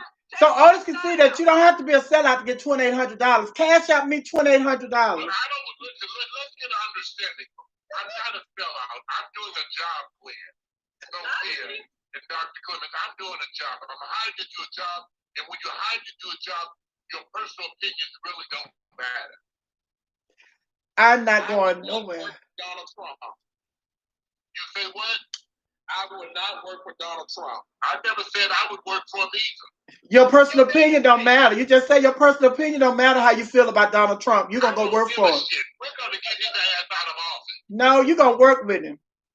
You the main one. You the main one talking about you going to vote for Joe Biden and go in there and vote for Donald Trump. Get him out of here. That's not the truth. I'm going to vote for Kanye West. You got on all that red. You got on all that red. We know you're an undercover Republican. Oh, hell. Dr. Clemens got on red and Gwen got on red too. But they'll say unleash. We're in uniform. Byron say Heavy Diva Productions. Unleash boys. We in uniform. And you better not make uniform. Don't waste that vote on no Kanye West. Child. I ain't gonna waste my vote, baby.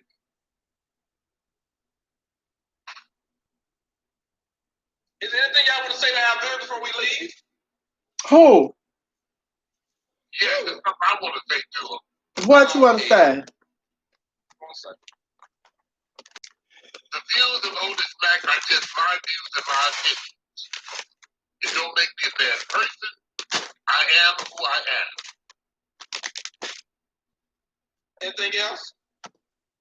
Okay. And Otis is the reason that Harriet Tubman carried a gun. Get that big basketball head looking nigga out of there. You finna pull your cross out over here? I'd have had enough of him. I'd have had enough of him tonight, honey. I had enough of him too. We call a lady a man? I'm not talking about you, Gwen. You big ass bag of rice. And let me tell you something.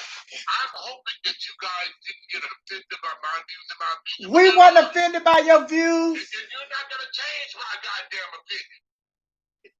What is that, Sophia? A cross. What? We rebuke Otis and his thoughts.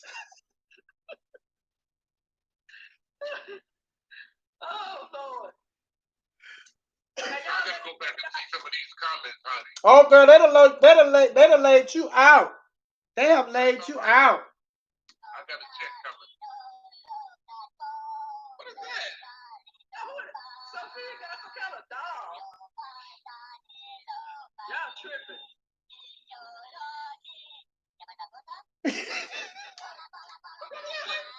What is it saying? Listen. Put it closer to your flip. It say they so sorry. We say so sorry. You've been hurt and damaged.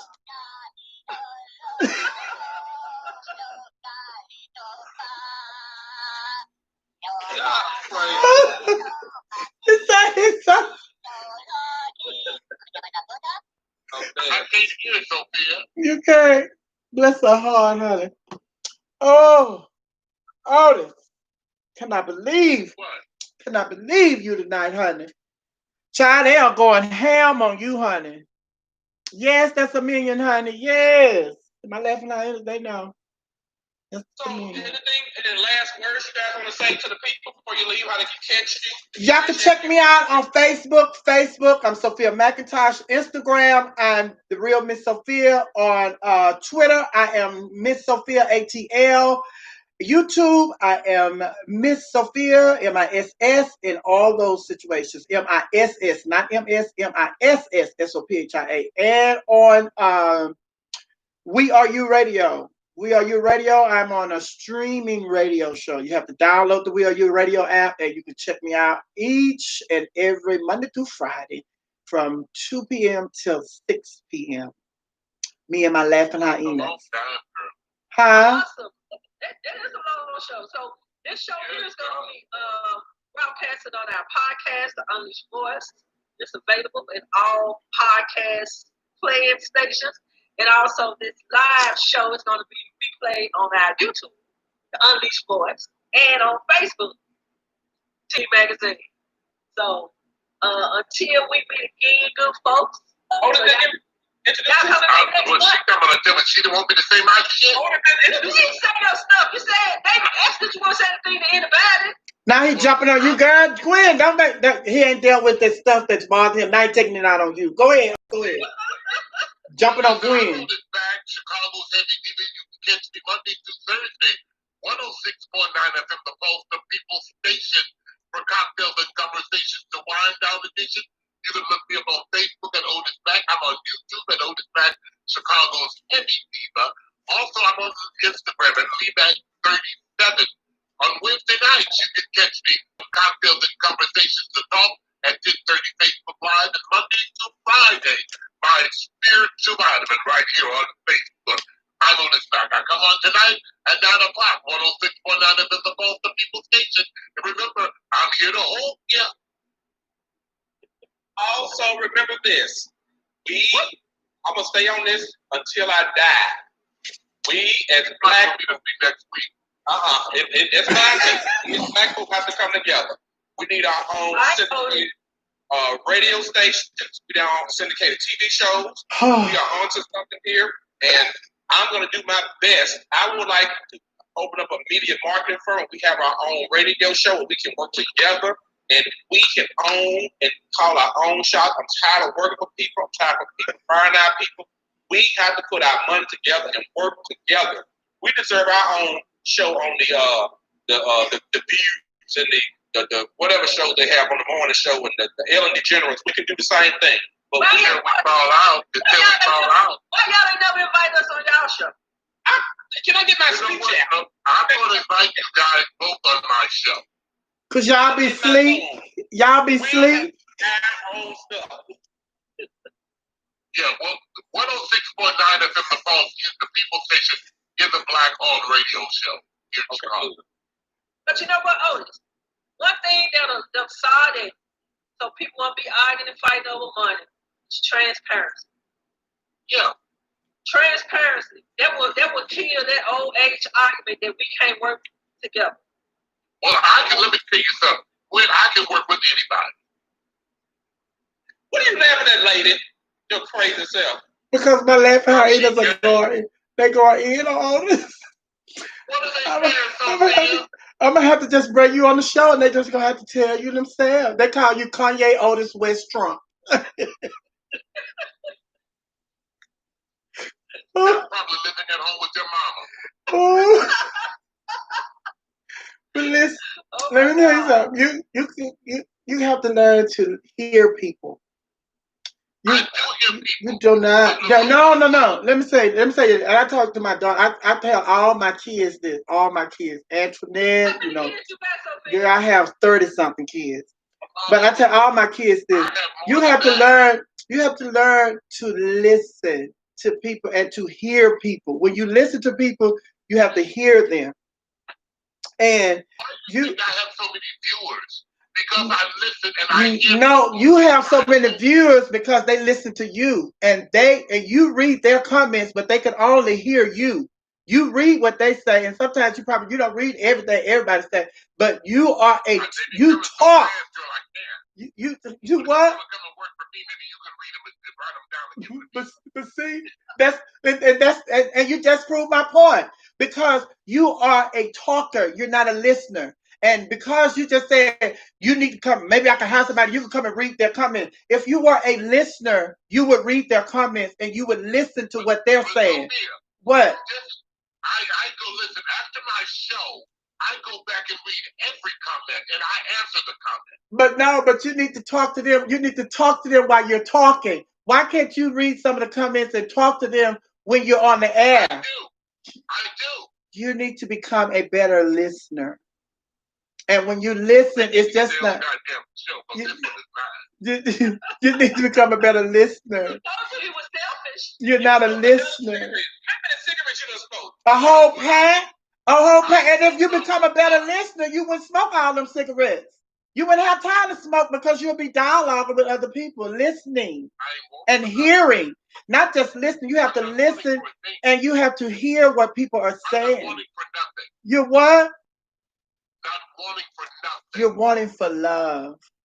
No, I got love. You do not have love. You have light. You have light. What the problem is, you have light. Let me tell you something. Tell us. I'm alone, but I'm not lonely. Is that all you had to tell us? Is that all you had to tell us? You all give it to the goddamn camera. Queen, get your ass in the camera. What I'm doing? Your hair is, let me have it, honey. Baby, this hair is everything. It's all in the camera. I got enough hair for me and Otis. They're not even asking for hair no more. They can't. If they ask you for hair, they're gonna ask you for a recommendation because you can't give them no hair. $20. You take that cap off you got on, Danny Glover. You take that cap off. I got my blood hands you got. But listen, before we get out of here, I want to thank you. I got your gift you sent me, Otis. You sent me this bag with all your pictures on it. Thank you.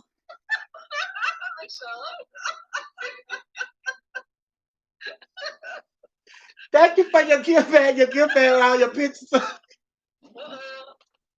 Let me show you what my children who love me, what they made me. What? Oh, a face mask. These are all of the children, my children. These are all, everybody named all of the children who I've raised and who I've grown up to be successful under my auspices. So what about the ones who were not successful? They didn't make enough. They didn't make enough. You got to love everybody. Oh. I do have them, but you know what, baby? If you don't listen, you can lead a horse to water, but you can't make them drink it. But see, that's what I'm telling you. Oh, Because you don't listen. That's why them kids in jail, because you didn't listen to them when they were crying out for help. That's what I'm trying to help. I'm trying to help you with your children. Listen, so why are they all calling me from jail? Because you didn't listen to them when they were in jail, so maybe they thought that you could listen. But see, you don't know me, and that's not the truth. Because every one of my children who wind up in the penal institution, they're calling me right now saying, Dad, if only I had listened to you, I wouldn't be in the situation that I'm in now. They telling you what you want to hear. They're not telling you, because what they really want to tell you is, Dad, had you listened to me, I wouldn't be in the situation that I am. But because you didn't listen to me, you wouldn't hear me out. I disagree with that, Sophia. Of because course. I've raised 38 children. I've raised 38 children successfully. And out of 38 children, only 6 of them strayed and went away. So I think I've done a damn good job. You ain't done nothing. He ain't done nothing. He ain't done nothing. You can't help everybody. You can help them children. You ain't helped them children. You ain't helped them children. Them children came to you for advice and you wouldn't listen to them children. You was trying to be a dictator. You can't be a dictator and a parent. You have to listen to the children. You don't even know what the children want and needs are because you didn't listen. You didn't listen. And unlike your family, every month we have a family meeting where my children can voice their opinion and their thoughts and their concerns to their dad. You understand me? But when it comes to raising children, you can't tell me how to raise no damn children. I can tell you. I can tell you how to raise them damn children. I can tell you how to raise them damn kids. But you don't want to listen because you think you know every goddamn thing. You think you know everything and can't nobody tell you shit. You don't know everything. What? They'll tell me that because they're in your house. Of course they're going to tell me what you want them to tell me because they're in your house. They ain't going to be crazy. Tell me how they really. Oh, Miss Sophia, if I had a choice, I wouldn't be here because he gets on my nerves. She went to get her children. So don't be spreading lies and rumors. Because what I do it from my heart. Now, where you get all that from? Where you get all that from? I said that the children that are in jail probably came to you with their issues, but you so dictative that you don't listen. And I said it before we start having this conversation. You need to become a better listener. I said if they had to listen to me, I didn't get in the place where I am by not listening to my parents. Listening is a two-way street. You have to listen to them. How can you address the issue when you don't even allow them to tell you what the issue is? And that's what we were talking about. That's what we were talking about, honey. It's just you trying to raise children, but when you talk about you grew up and you didn't listen to your parents. You say you didn't have to listen to your parents didn't listen to you. You say your parents didn't have to listen to you. You said your parents did not have to listen to you. Dante. How old are you, Dante? 16. When you leave. Okay, shut up, Otis. We're gonna talk to Dante. Dante, when you graduate from high school, are you going to college? No. You're not. Why? Why? Talk to them. I mean, because I'm gonna get a job and stuff. So you're gonna get a job. So when you graduate high school, are you gonna leave out of your dad's house? You gonna move away from your dad's house? I don't know. Do you not enjoy being here? You enjoy being here. Am I a good father? Am I a provider? Do I tell you right from wrong? Do I give you sound decisions? Do I let you make up your own mind, your own mistake? Do I correct you when you're wrong? Dante, does Otis listen to you? When you come to him and want to discuss something that you are having an issue with, does he listen to you? Yeah. Do he let you explain your situation? Oh, okay. And you're going to stay there after you graduate? Once a month, where all of my children sit at the table and we discuss whatever's going on, right or wrong. Am I correct, Dante? Dante, y'all meet once a month. So if something happened to you and you have an issue with it on week 1, you have to wait 30 days until you talk about it? Because the family meeting is not but once a month. Listen, Sophia, listen what he's saying. I said we can come to a big time, like Do you have your own car yet? No. Otis bought Dante a car. Oh, hold on. Well, let's talk about buying cars, Dante. All of my children get cars in my house. Good. We gotta get Dante driver's license. He's 16. He's an honor student at school. That's good. Well, calm down. Calm down and close your nostrils. Never been to jail. Calm down.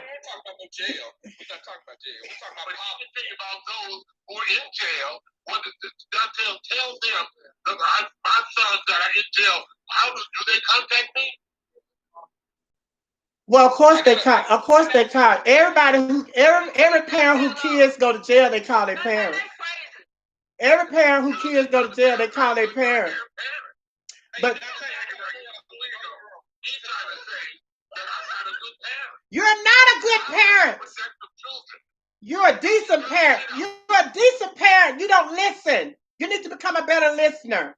Do I not listen to you? That Dante is one person. What about the ones that are in jail? You didn't listen to the ones that are in jail. Hold on, Dante. Come to the camera and say it again. They didn't listen to them. Well, how old are the ones that are in jail? One of them just went to jail for murder. What? How old is it? How old is it? 18.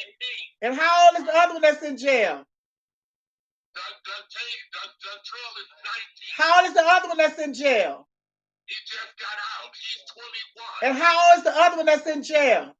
That's it, honey. So the other ones are grown and they can tell you how they feel. They can express themselves to you. You're not listening to the older kids. You don't listen. I disagree with that. My oldest son is 25 years old.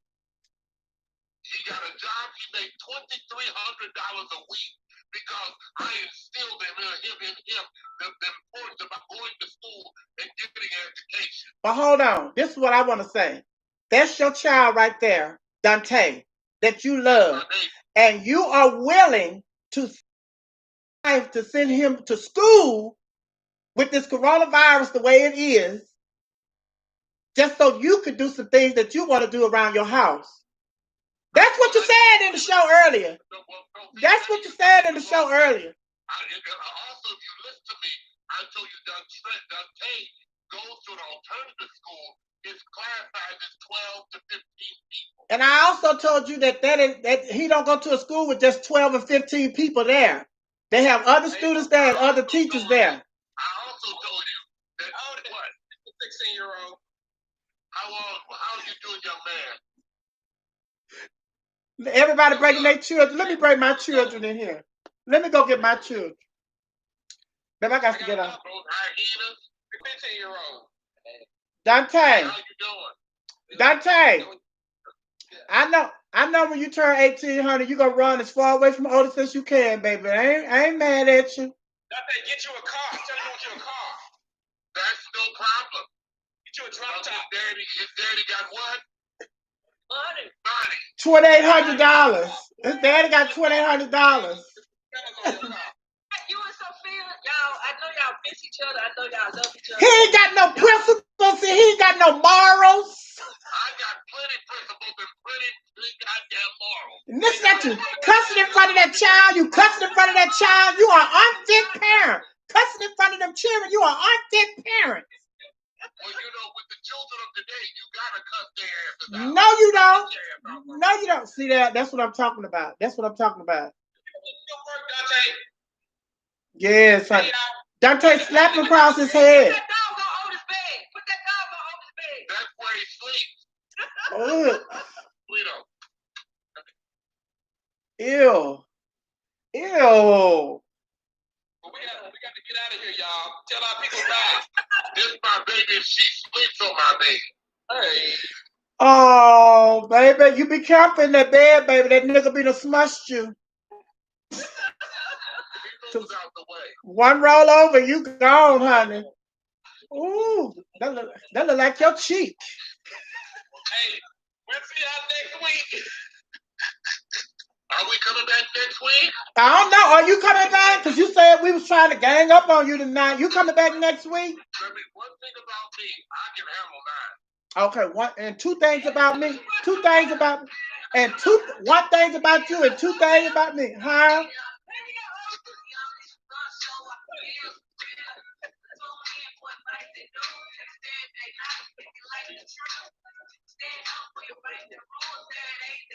We appreciate y'all. We're gonna see y'all next month. Child, I had enough of you tonight. Anybody finna come on the radio and listen to you, that foolishness.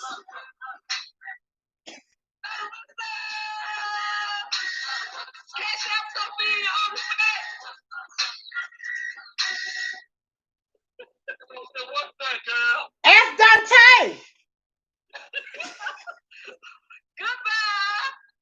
right, get Dante out the room. Dante! Look at Auntie! Look at Auntie, Dante!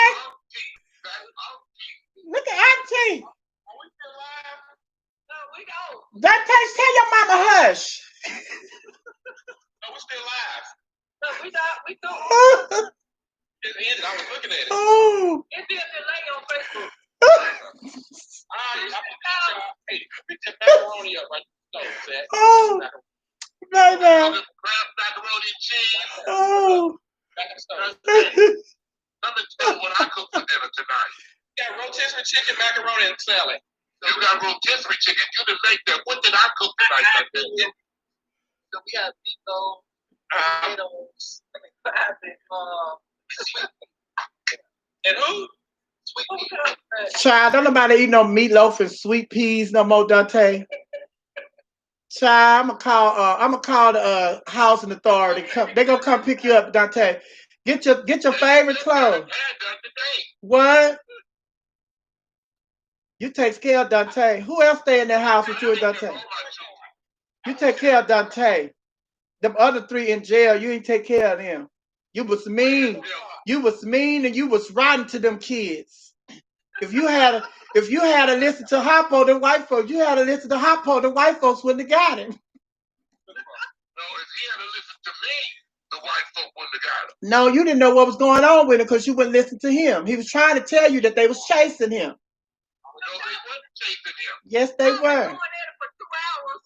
They was chasing that boy. Dante, go pack your favorite stuff, baby. Put it in your suitcase. They come and pick you up. They're gonna take you. You're gonna be free. You're gonna be free. You're gonna be free from all that stress. Love you. Bye. All right.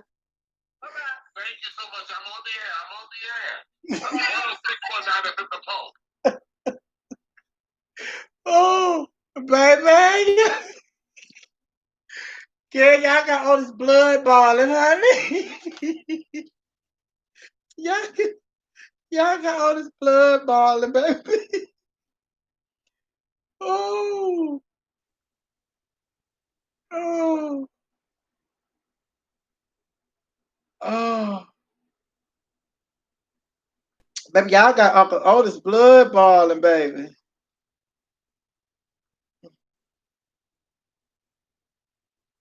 Mm.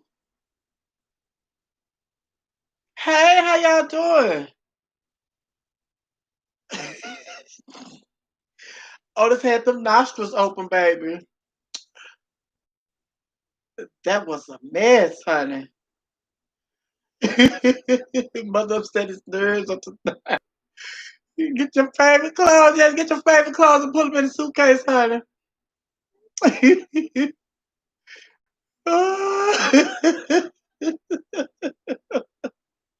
But let me say something. Let me just say something. I'm gonna just say this. Do y'all see? Let me hold on. Let me put this. My thing is, it's just like what I was trying to get Otis to see was, it's just like when you ask somebody who's, you say, "How you doing?" and they say, hey, I'm fine."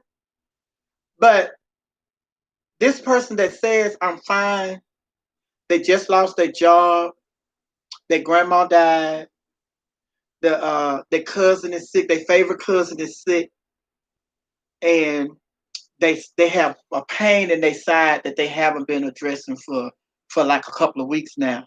But when you ask the person how I'm doing, they say I'm fine. But there are 4 things that are affecting this person that they did not share with you. They just said I'm fine.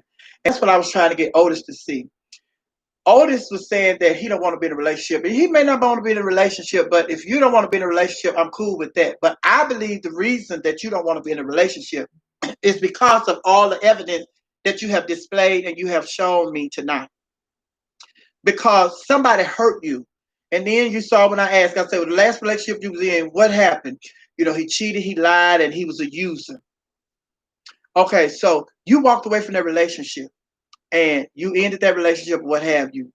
But you did not deal with the hurt that his cheating, his lying, and his using how it affected you. You didn't deal with none of that. The only way you dealt with the relationship was to end it. But the hurt that you received from the cheating, the hurt that you received from the lying, and the hurt that you received from the using, you haven't dealt with that. And then you are trying to move on, and people say, you say, I'm fine. I don't want no relationship. I don't want, because everybody's full of the BS. Yes, everybody's full of the BS because you haven't dealt with the things that was the BS in your last relationship. So you just turned off from all relationships. Now, if you don't want to be involved in a relationship and you have dealt with the way that hurt you, then I'm okay with you saying that you don't want to be involved in a relationship. But I'm not okay with somebody who hasn't dealt with the issues that caused them to end their last relationship, and they're carrying that hurt and that pain around, and they're saying that they're okay and they don't want to be involved in another relationship. It's just like, you don't know. You still carrying around this anger and this guilt. And then he said that, you know, I moved, I was doing the same. I found out I was doing the same thing as an adult. As an adult. Now, as a child, yeah, you could do that. But as an adult, when I find out that somebody that I'm involved with, they are hurt, they are lying, they are cheated, and they are using me, I'm not fixed to go turn around and do that to that person. And them doing it to me does not justify me doing it to them. What I am going to do is end that relationship and go and try to find somebody to be in a relationship with that don't lie, that don't cheat, that don't use people. I'm not fixing to turn around and do to you what you did to me. So it's just like, that's what I was trying to get him to see. But he can't see that because, like I said, he's not a, he's not a listener. He's not a good listener. And people who are great listeners, even if somebody is telling you something that you don't want to hear, or if it's negative, but they don't mean it in a negative way, he still takes it as a negative. And he don't hear what you're saying because all he hear is you're being negative. And it's just like, they're not saying it to be negative. They're saying it to make you a better person, to let you know, listen, I know you was in a relationship, you was hurting, you was abused, and then you turn around, and then it's just like I was pointing out to him, and just like all the stuff that I was pointing out to him, he didn't get it. Because you open your mouth and say that you work in social work, you work in the social work field, you damaged. You need somebody to help you. You need a social worker to help you. You need to go and sit down on somebody's couch because you're damaged. And if you're damaged, how are you going to help somebody else that's damaged? You're going to tell somebody or point somebody in the direction that you wouldn't go yourself. What kind of sense does that make? How you going to help somebody and you won't help yourself? But then you turn around the next sentence and say, I love myself. But if you love yourself, you will get yourself the help that you seek others to get for themselves. So I can say that you don't love yourself because you're willing to tell somebody else to do something to make themselves better and to make them love themselves. And you're not willing to do it yourself. And then it's just like he don't listen. Don't listen. You got to become a listener. You got to become a listener. You have to listen. And when you are a great listener, you don't just hear people talking. You hear what they're saying. You hear what they're saying. And then it's just like, like you have Dante. You go and get Dante. And Dante, of course, Dante ain't stupid. Dante gonna say what you want to hear. And although it may be the truth, but if Dante was really himself freely, how he really feel, there are some things and some issues that Dante had. And then, you heard Otis what he said? He said, when I was growing up, my mom and my daddy didn't have to listen to me. So since you were growing up and your parents didn't have to listen to you, they passed that on to you. So now you feel that you don't have to listen to your kids because it was okay for your mom and your dad to do it to you. So now you feel that it's okay, and that's validation for you to do it to your kids because your mom and your dad did it to you. But somebody has to break the cycle. Somebody has to break the cycle. And you're not willing to do it. And then it's just like, I'm good to all my children. I'm a good father. I'm a good father. That's you. That's you saying that. That needs to come from the people that you father. And you can say, we all can say we good whatever. We're good whatever. But if the people that are benefiting from us being this good person that we say, you do not have to toot your own horn. You do not have to toot your own horn. And then I asked the age of the kids that are in jail. I didn't even know how many kids are just in jail. I just kept saying, and the other one, how old is he? And the other one, how old is he? And the other one, how old is he? All of the ones that are in jail are over 18. So they are old enough to express themselves as adults. But in his mind, he is the dad and you still a child, no matter how old you are. So you're going to listen to me regardless. And then it's just like, you don't even know what the issue is because you won't let them talk.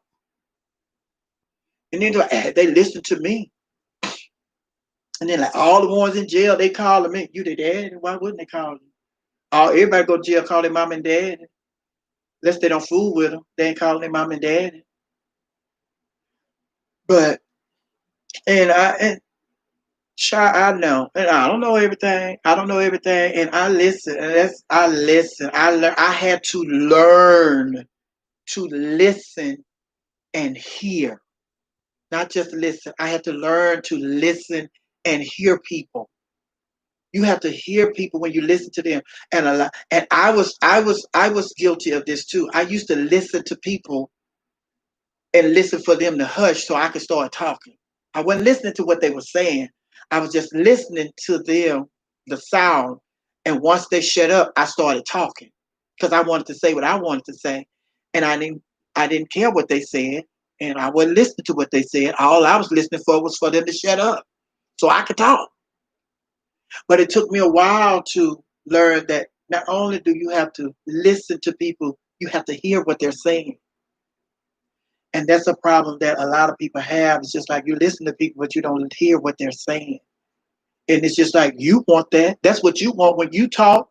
You want people to hear what you're saying. So why do you think everybody else is talking when they talk to you? They want you to hear what they're saying. So, but it was just like, you know, it was, and it's just like they want us to be funny and stuff, but it's just like at that moment, it's just like he kept on giving. It wasn't funny. It wasn't funny, and then it's just like, and y'all know how I am. But I don't have kids, and just like, do you have kids? Do you have? No, I don't have kids. But if I had kids, and I am somebody's child, and I was somebody's younger child, but if I had kids, there's no way I'm going to be letting my kids go to no school. He goes to such schools, only 16 people in the class. I'm like, okay, but there are other people that go to that school, there are other teachers that are at that school, other students that are at that school. Maybe 16 people in his class, but charge more than 16 students at that school. And then he said he wanted to go to school. He wanted to send his kid. Yeah, I just want him out of the house because I got some things that I need to do. So you are willing to risk your child's health and well-being just to get them out of the house so you could be selfish and do some things that all goes back to making those kind of decisions because you are a hurt person. You are a damaged person. And people have treated you any kind of way. And so you turn around, you treat your own kids any kind of way. And then you say, I'm a good father. Then, Dante, come here. Dante, am I a good father? Do I provide? Do I help you? Yes. Baby. Then Dante say, Dante, you going to college? No. So what?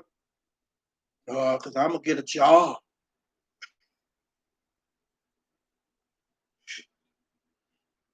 But he's a great father.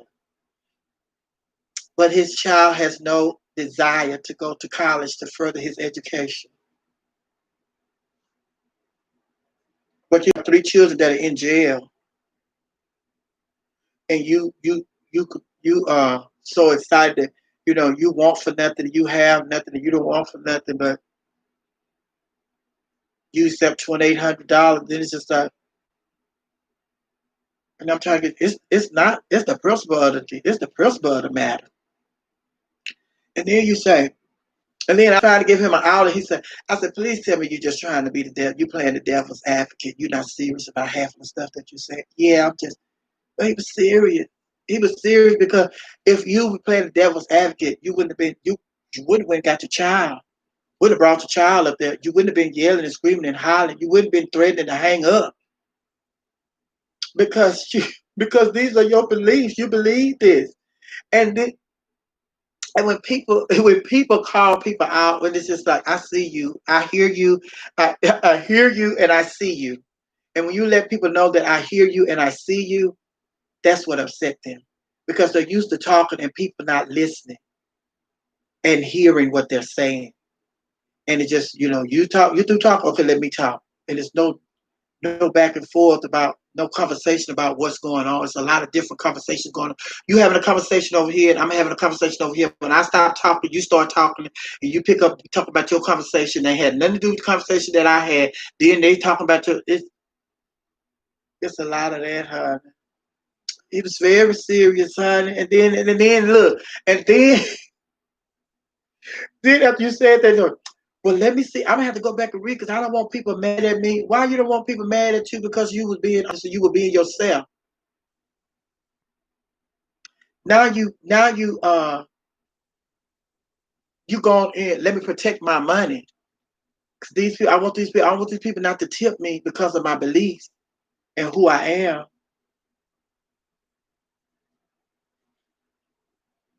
But it's just like, honey.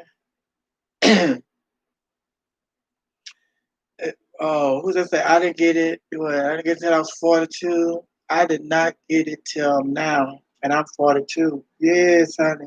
You have to listen to people. You have to listen and hear. Oh, but honey, it was training. It was training. Press one if you want mama to Zoom with us, honey. Is he single? A single dad? I don't know. Hmm. Bless the kids. Bless him. Bless him. Bless him, honey. Bless him. Bless him. Bless him. Bless him. Bless him. And, and, and then he come across as a person who likes for people to need him. He's one of the people that like for people to need him. There are some people that just love people that need them.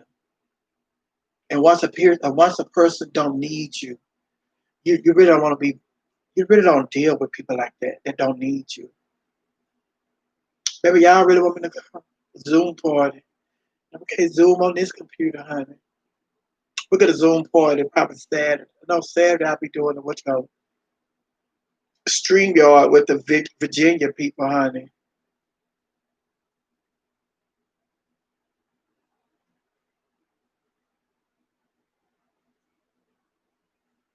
And then and you constantly smoking and drinking.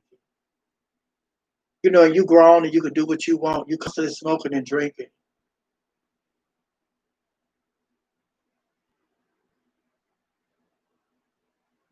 Deal with what it is. Deal with what it is.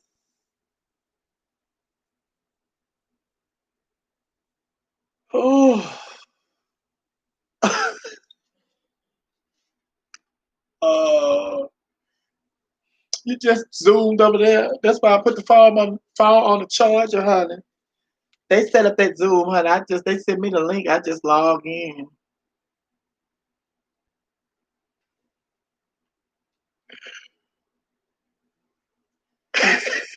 One of the people considered a white person black friend. Oh, he said I'm not. He said I'm not a sellout. He said, "Oh, He said the trans community wasn't being involved in the census, but they called me, asked me to do a video, and told me don't talk about the trans, and I think they should be involved and stuff. But they paid me they paid me $2,800. Yes, honey. Oh." Yes, honey, yes, honey. But I already know Otis. I know Otis. Like I said, I've been working with Otis at like Gay Prize for years in Houston at Houston Splash. And I know Otis is very sensitive. Otis is very sensitive. He's very sensitive. And I I really I really, when I like, I know who I'm. When I work with Otis, I know who I'm. I know I'm working with Otis. I know that Otis is very sensitive, so I know how to deal with him and people like him. When people, I know people, so I don't like if we were on the show, if we were hosting a show, like I would handle him gently. I would handle him gently until he come for me. And once he come for me, then I will unleash on him. But I'm not going to be the one to initiate the cat fight. I'm not going to be the one to initiate the cat fight because I know he's sensitive. So I won't do that. So I'll cater my show out there to the audience. But once he, then I'm on. And it ain't going to be no stopping when he. So, but yeah. And then he's not the only one. He's not the only one. Sophia, do you like Otis? You mean as a person? Yeah. I like him as a person. Yeah. I like him as a person. Mhm.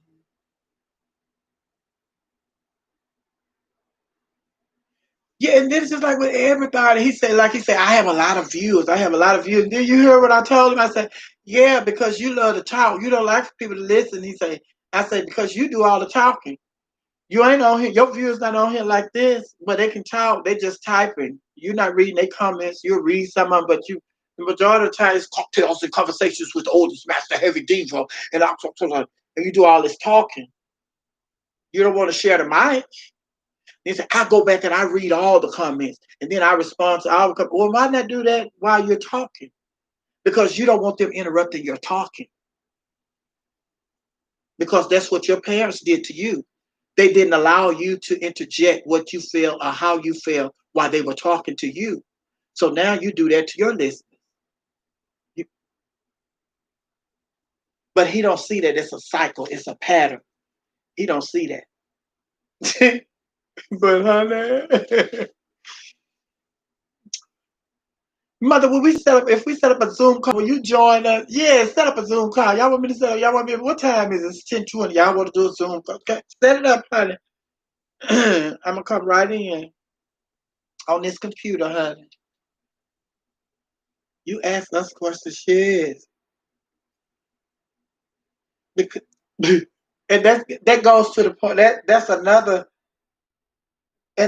one of them situations where I feel like a person because they think they know everything. You don't know it. I don't know everything. I'm still learning. I am 55, get ready to be 56. And I'm still learning. I don't know everything. I'm still learning. I'm still learning. Everything don't work for everybody, honey. So you can't just sit up here and act like everything works for everybody.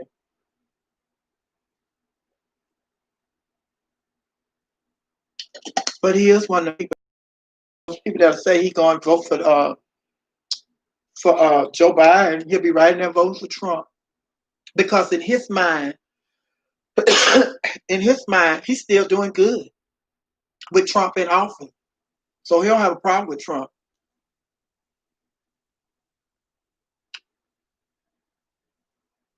Which he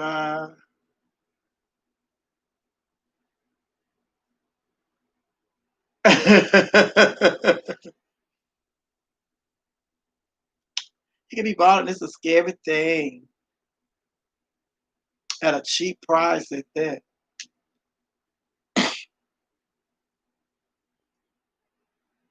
Can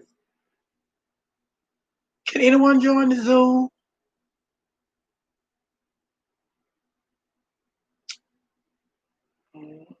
Hey, Kim. Oh my God, girl. Oh my God, oh my God, this is the devil. Oh, this is not the devil. Otis is not the devil. Otis has been hurt. Otis has been hurt. Ricardo. Here's Ricardo. Text me the link. Trump. Yes, that's me. Yes, that's me. You left and came back. I saw you in there earlier. Yes, that's me.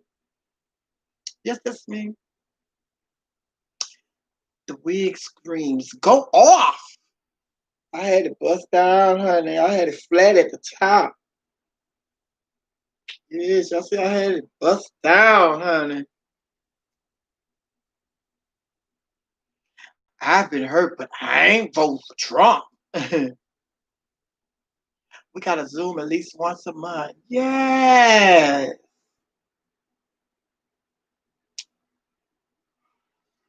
Oh, she needs therapy. Yeah, the watermelon. Love you, Ricardo.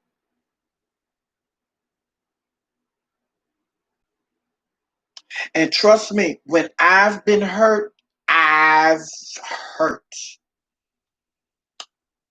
And Angela Davis tease. Pray for Otis, all jokes aside. That's what Bree say. Pray for Otis, all jokes aside. I do, honey. Bust down the middle show is. What did I just tell you later on? She's about he's ignorant next. Yes, honey. They are called units, Denzel. Love you, yes, that's me. Oh, what part of Virginia? Virginia Beach. Oh, no, is it Virginia? Mm-mm. Not Virginia Beach.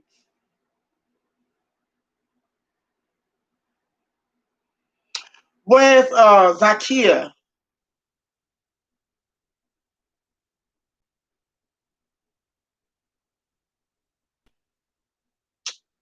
But see, that's Otis. I hate when Otis calls you the N word and refers to you as man. So disrespectful. No, but that's his only jab, honey. See, I be so quick with it, honey. That's all he can do. And then it's just like even with that, it don't bother me. Try that don't bother me, honey. What will you do live in the dressing? Shy.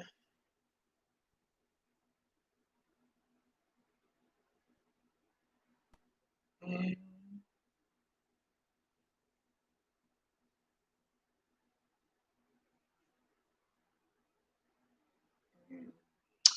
Norman Ross, hey.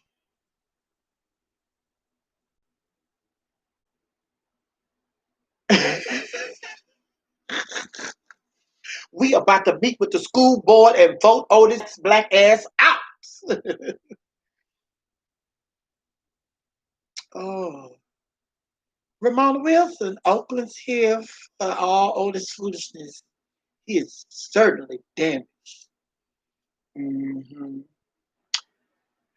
Mother, he said all lives matter with his chest. He's a whole Uncle Tom. Ooh.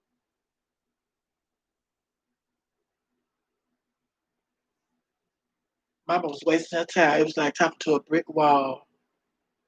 Dear Dineva, I'm 23. I hate my job, my life, my friends, and my man.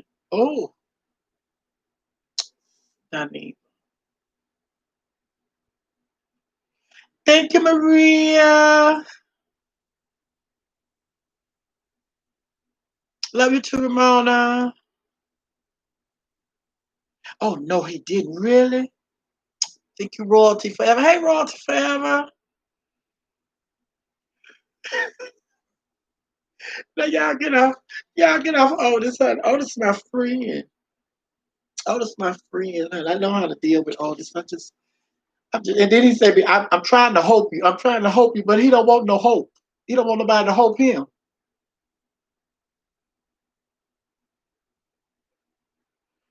But baby, I said, Otis, I'm gonna have to do a show with you in the Laughing House. I could never bring him. I could never, baby. Baby, I would never put Otis in y'all presence. Y'all would give that man a heart attack, honey.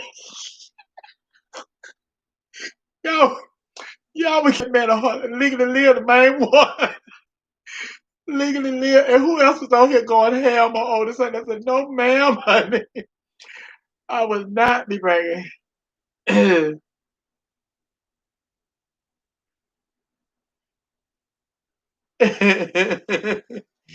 Well, mother, if Otis is your friend, then you pulling a Cynthia Bailey having weird ass friends like that. Uh, oh, no, ma'am, honey. Chris underscore major, yes, honey, Chris. And there was somebody else that was going there. I said, oh, G family, G family. Hold on. Chris underscore and G family and legally live, baby. Y'all will have Otis. Otis will hang himself, honey. I said, no, ma'am. No, ma'am, I wouldn't set him up like that, honey. No, honey. Because he said, what they say? What they say? Because I look over there, some of them comments, I wouldn't dare read them, honey, because Otis would have jumped through that phone. He'd have tried to jump through that screen, honey. I wouldn't dare read. No, honey, no. Nigga lives about, hang on, I'm trying to get this Zoom off to go to bed, honey.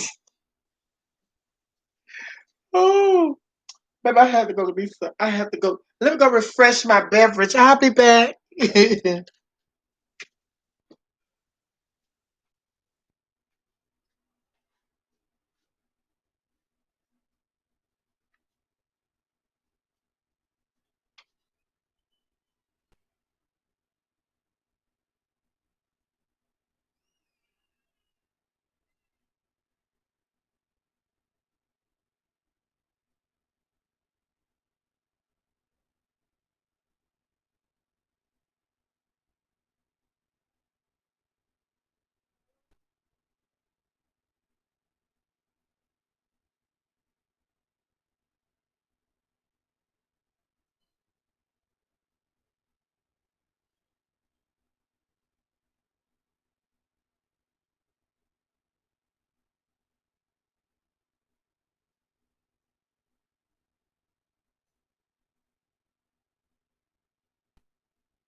Baby, please, honey. Yes, honey, yes. Is it right? You gotta shake this, girl, I left my glasses, girl. Oh, what? Oh, all right. I'm so glad we had this time together. T Bless just got in. You look fabulous. Thank you, T Bless. Basic Jalen. Here she go, making all that noise, honey. Yes, that's me. Drink your moonshine, honey. His song sound like he's under duress. Ooh, that's all. He's okay. What's his radio station? I don't know. 10 something, honey. You need to get that eye surgery. Quit playing, Sophia. Hey, Angela. Oh, that's Angel. Hey, Angel. He need to hope himself, honey. Need to hope himself. All right, y'all got y'all Zoom meeting set up. What's up with the Zoom meeting? Y'all going to Zoom meeting? Send me the link so I can go to Zoom, honey.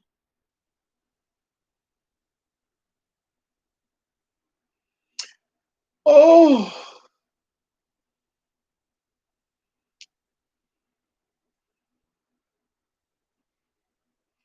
I missed last night, but who was upside down in Attica?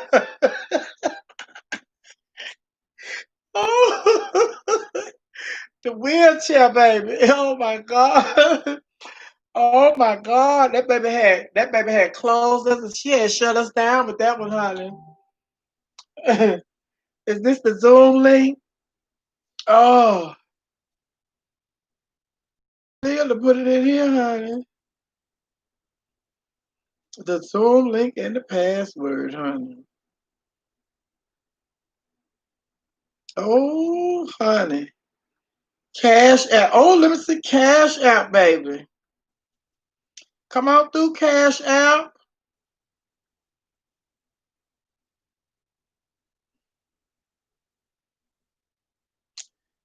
Dwayne, Tony, Trey, Gwendolyn, Relationship Unleashed. Come on through, honey.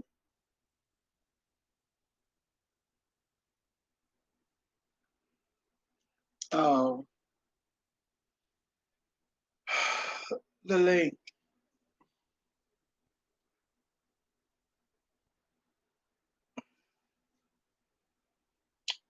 Girl, I'm going to remember that. I'll take a picture of it.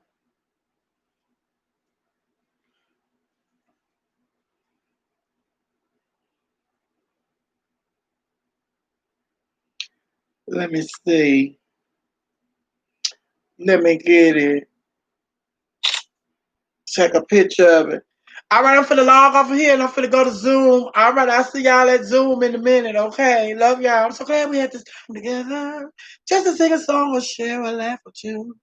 And before you ever know it, comes the time we have to say, show it, and say to each other, so long. All right, see you in a minute on Zoom.